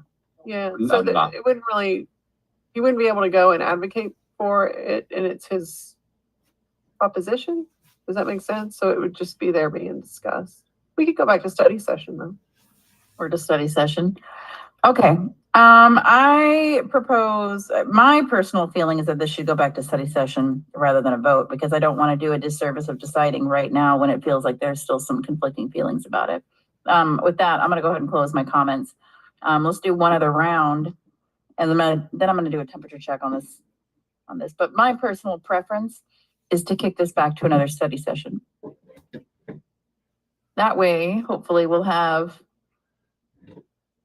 Chair Goodnow, and then also, Eric, Younger, who's also on Finance, Parking, and Investment, to weigh in on it, and who has not been part of this discussion at all.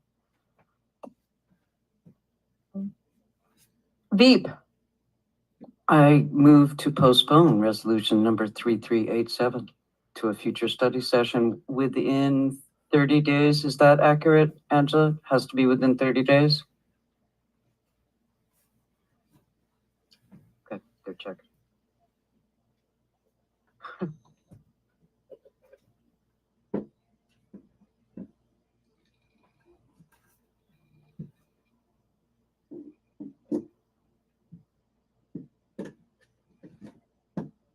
Okay, so I move to postpone resolution number 3387 for a 30-day period to be brought back to study session or to finance committee as the council president shall determine. I'd like to second that since I just made that proposition. I'm gonna second that, and let's have a discussion on this particular idea. So, Vice President Mockler, let's speak on your support of postponing. Well, I did not want to pass this, but I could not see any other way. Councillor Goodnow has pointed out that IMPARK does in fact work for us, and that if asked to actually enforce in a more rigorous manner, that they could do so. My concern is, I think, shared by all of these residents, which is that is not going to work between 4:30 p.m. and 8:30 a.m. So I would like to look at that, and I'd like to get data on exactly how many parking permits will be needed by the residents of this block. Because we don't have that data now, and I'd like to get it so that we could compare it to the 44 possible spots. Like if there are 2 permits per unit, usually there are visitor passes in addition to that. So I'd like to get all of that information rather than trying to accomplish it on the fly at 20 minutes to 8. Since I seconded, I'm gonna go ahead and just speak. You guys already heard me propose that. I would like to have the other members of Parking, Finance, Investment weigh in on this. That's all I'll say on that. I'm gonna go ahead and defer to Goodnow and then Robolowski.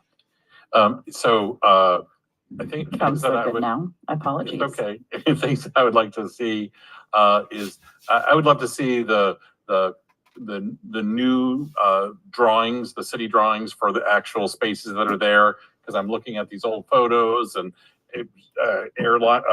aerial views, and I'm like, oh, look at all that parking. So I want to make sure we're looking at something real, so I get my head around like, oh, I pull down here, these are all taken. Now I'm driving down and going around, and then where? Now I'm outside of my 2 block. So I'd really like to see that.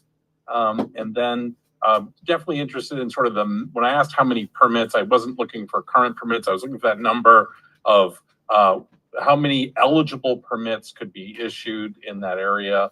And then lastly, if we can get any kind of LPR is the license plate reader, if we can ask IMPARK to pull any data or to make some runs through there, because I'd like to see what the problem is, because nobody here would do this, but there are people who will find ways to abuse the permit system, and they will let people use those permits and those other, whether it's the temporary one or the actual one to do that. So we just want to really make sure we get this right for you guys. So I think that's all I wanted to, that would be helpful for me next time we talk about this. Thank you. Thank you, Councilor Goodnow. Councilor Robolowski.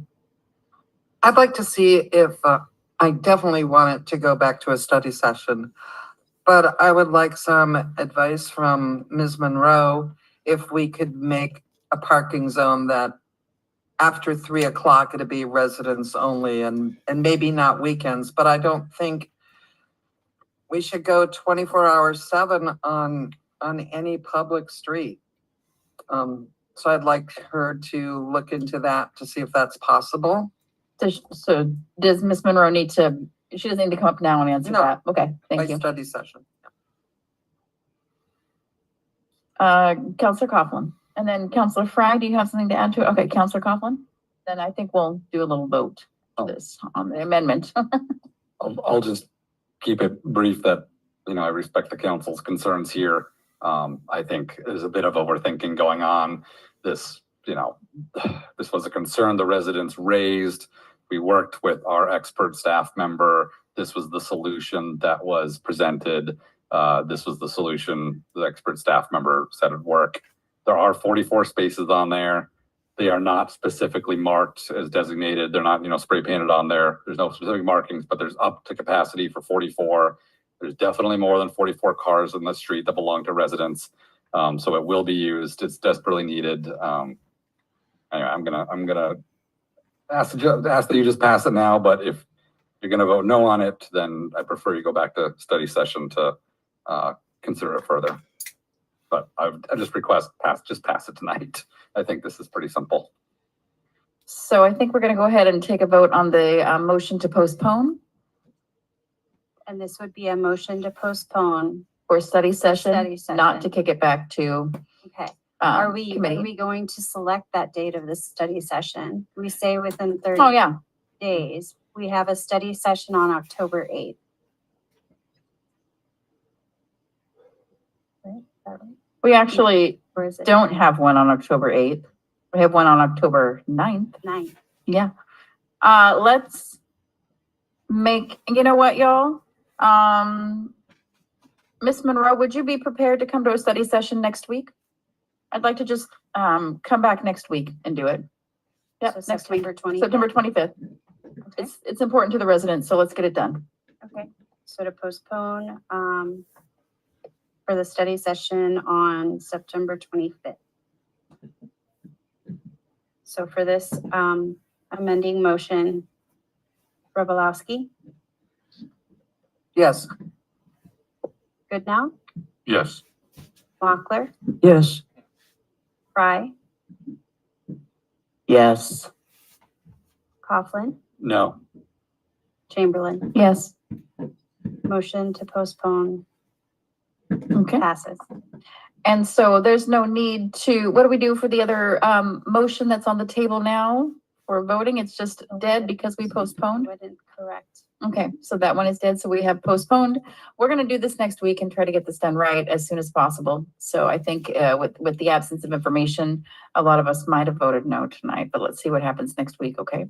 And so, and we'll have hopefully our other council member available next week. So we will now go to council reports. Thank you to all who stayed. First up, this is an opportunity for council members to provide an update on any issues or events taking place in their district, announce any events they've recently attended or plan to attend, or speak on any other city-related topic. And since it's the first council meeting of the month, we'll start with District 2, Council Member Denise Fry. I know, but the first is me and I get to be last, so. I've got just one slide. Yeah, I You know think what? it is. I was a little confused there. This, Yeah. okay, that is correct. And this is what happens when you just read a script. You're just in autopilot. Fine, we're gonna flip it. District 6, Vice President Anna Mochler, you're up first. Let's do it. I did not get my slides in time to show you Mike Riley talking to my town hall about the budget in the closest approximation to plain language that I have ever seen a budgetary person do. Kudos to Mr. Riley. Getting better and better in every day in every way. So here I'm just going to respond to some events that have been happening in the community over the past few months. Ready? So, council, we are here to represent the people, and then once we're elected,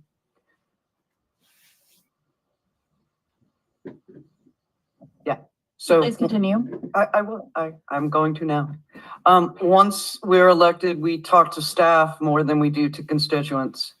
So it's really easy to think that staff is our audience, that they are who we work for. We are here to work for the people we represent. Elected officials are here to work for the people they represent. We're here to keep an eye on the bosses, as a street sweeper once told a colleague. That's the job the city charter gave us, that the voters gave us, to do oversight. I mean, really, who likes somebody looking over their shoulder? And yet that's our job. So that was really it, that if we keep focusing on who we're here to represent, that we can't go too far wrong in our actions, as long as we're focusing on what will serve the residents of Bremerton. Thank you. Thank you. District 5, Michael Goodnow. Yeah, I have no report tonight. Okay. District 4, Jane Robolowski. I have some slides, I think.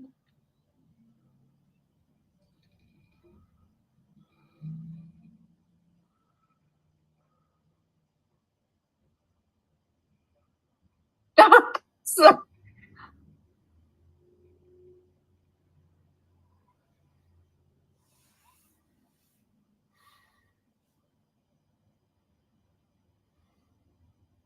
we need your mic on, and for more than just the laugh that I just made at the picture. Yeah, interesting vehicle.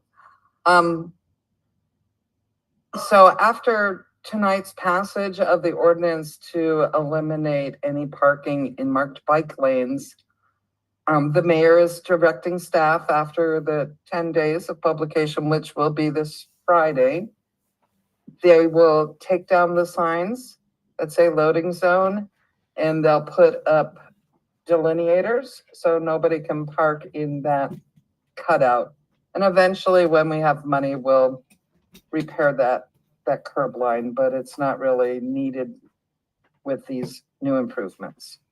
So, and I want to give a special thanks to Adam Durrell, who sent in over 400 photos of people who decided that they would park there as long as they wanted. And to Naomi Levine, who put together a wonderful video, even though there were people who were concerned about rights to a Queen song, but it made its point. So thank you. Next slide, please. So the Peninsula Dance Company has their event space in my district. And I was thrilled because I was able to purchase a very limited ticket for their auction. They may have a few left. They were only printing, I believe, 100. But their season opener, dinner, and auction will be Saturday, September 28th. And I believe that's at the conference center. But we're very excited to see them moving forward with their new season. Next slides, please. There's the dinner and auction, live performances. So the next, I went to this fantastic conference in Tacoma, the Walk, Bike, and Roll Conference, got to meet all kinds of advocates for all sorts of things to help keep pedestrians and cyclists safer in our community. And as we know, especially this community is getting younger, and we have lots more people on bicycles and out walking, and we have a lot of people using electric bikes and people who've moved to town with no vehicle at all, hence the lack of parking in some places. So Monday, September 30th through Sunday, October 6th, and this is nationwide, it's a week without driving. And I understand this challenge can't be met to the letter by everybody or even by most. But part of it is thinking about every time you decide you want to go somewhere, if you didn't have the ability to drive or the ability to own a vehicle, how would you get there? Could you ride a bus? Could you walk? Could you call a ride share? Would you have to stay home? So that's part of the challenge, is just to really spend that week thinking, and if you can, don't drive so much. So that is the end of my report for tonight. Thank you. Thank you. District 3, Counselor Jeff Coughlin. Thank you, Council President. Start off by thanking Councilor Revelowski, not for some certain things, but for this leadership on this ordinance to ensure our bike lanes stay protected. Thanks to Councilor Mockler as well for joining this proposal and for hashing it out and all the hard work. But no, thank you, Councilor Revelowski, for leading this. I was proud to join you on this one. I think we crafted a great ordinance that's viable throughout the city. Hopefully solve this particular issue that has just been going on for so long and has not been solved. So I'm glad that we were able to come up with a solution to fix this. And I also wanted to, back to the mayor's report, great to hear about some extra attention to Lower Road Vista Park. I know that's been a park residents in my district have seen as a potential gem, and it's just had some maintenance issue over the years. So I'm glad to see that there's getting more maintenance down there. And then to my slides, want to make sure people know this tomorrow on 6th Street, Active Transportation Improvement Project, a virtual presentation online. Definitely come speak up, really excited and really grateful to Public Works, especially Nicotai, for this project and bringing forth some alternatives, and great to see this move forward. Next slide. Just a kudos to Parks Department. The fall newsletter came out. Really great to see the new Quincy Square mural as the cover. And just if folks aren't aware, this is a great publication, not only what's going on in the Parks Department, a reminder that Bremerton residents can get free vouchers to the YMCA pool since it is a partially city-owned facility. And also it's highlighting on the first page all the great events coming up downtown in my district, including Trick or Treat on October 31st and Magic and Manette Winterfest Fest, and of course Krampusnacht. So look forward to a great winter. And I think just one last slide. And Bridging Bremerton, as the mayor said, September 21st, this Saturday, starting at 10 a.m. at Evergreen Pizza Company, walking the whole Bridge to Bridge Trail with so many great improvements in the works along that entire area, so many that have already happened. So come on out, fingers crossed for good weather, but we live in the Northwest, we'll walk no matter what. And that's it for me, thank you. Now, finally, District 2. Last but not Counselor, well, not Oh, last, true. but true. second to last. Just keep that slide up, please. Or, oh, hey, I may only have one, but District it's 2, bigger. Counselor Fry. Yeah. Josh Farley is the instigator behind this. And yeah, you can change the name. He's got volunteers involved, you know, to clean up along the paths, and it's a fun day. It really is. And the people that come out for this, a lot of families, older, younger, there's a lot of story that gets told along the way. And I'm looking forward to it again this year. So I hope that you all can come out, meet us down at Evergreen Pizza at 10. And then paella, I hear there's going to be paella. And I wanted to give a shout out to Public Works. Every time I drive around this community, I'm seeing our trucks out there, you know, doing good work. And today it happened to be on my street. And I just want to give a shout out. I love seeing them. I wish I had chocolate bars in my house. They don't last long enough for me to give them out to people on the streets. But please pass that along. Really appreciating all the love that you're showing to our roads and sidewalks and getting our kids safe on the way to school. So thanks. Feeling very grateful. Thank you. And finally, me representing District 1. Last and possibly least, but hopefully not. I do have a couple slides today.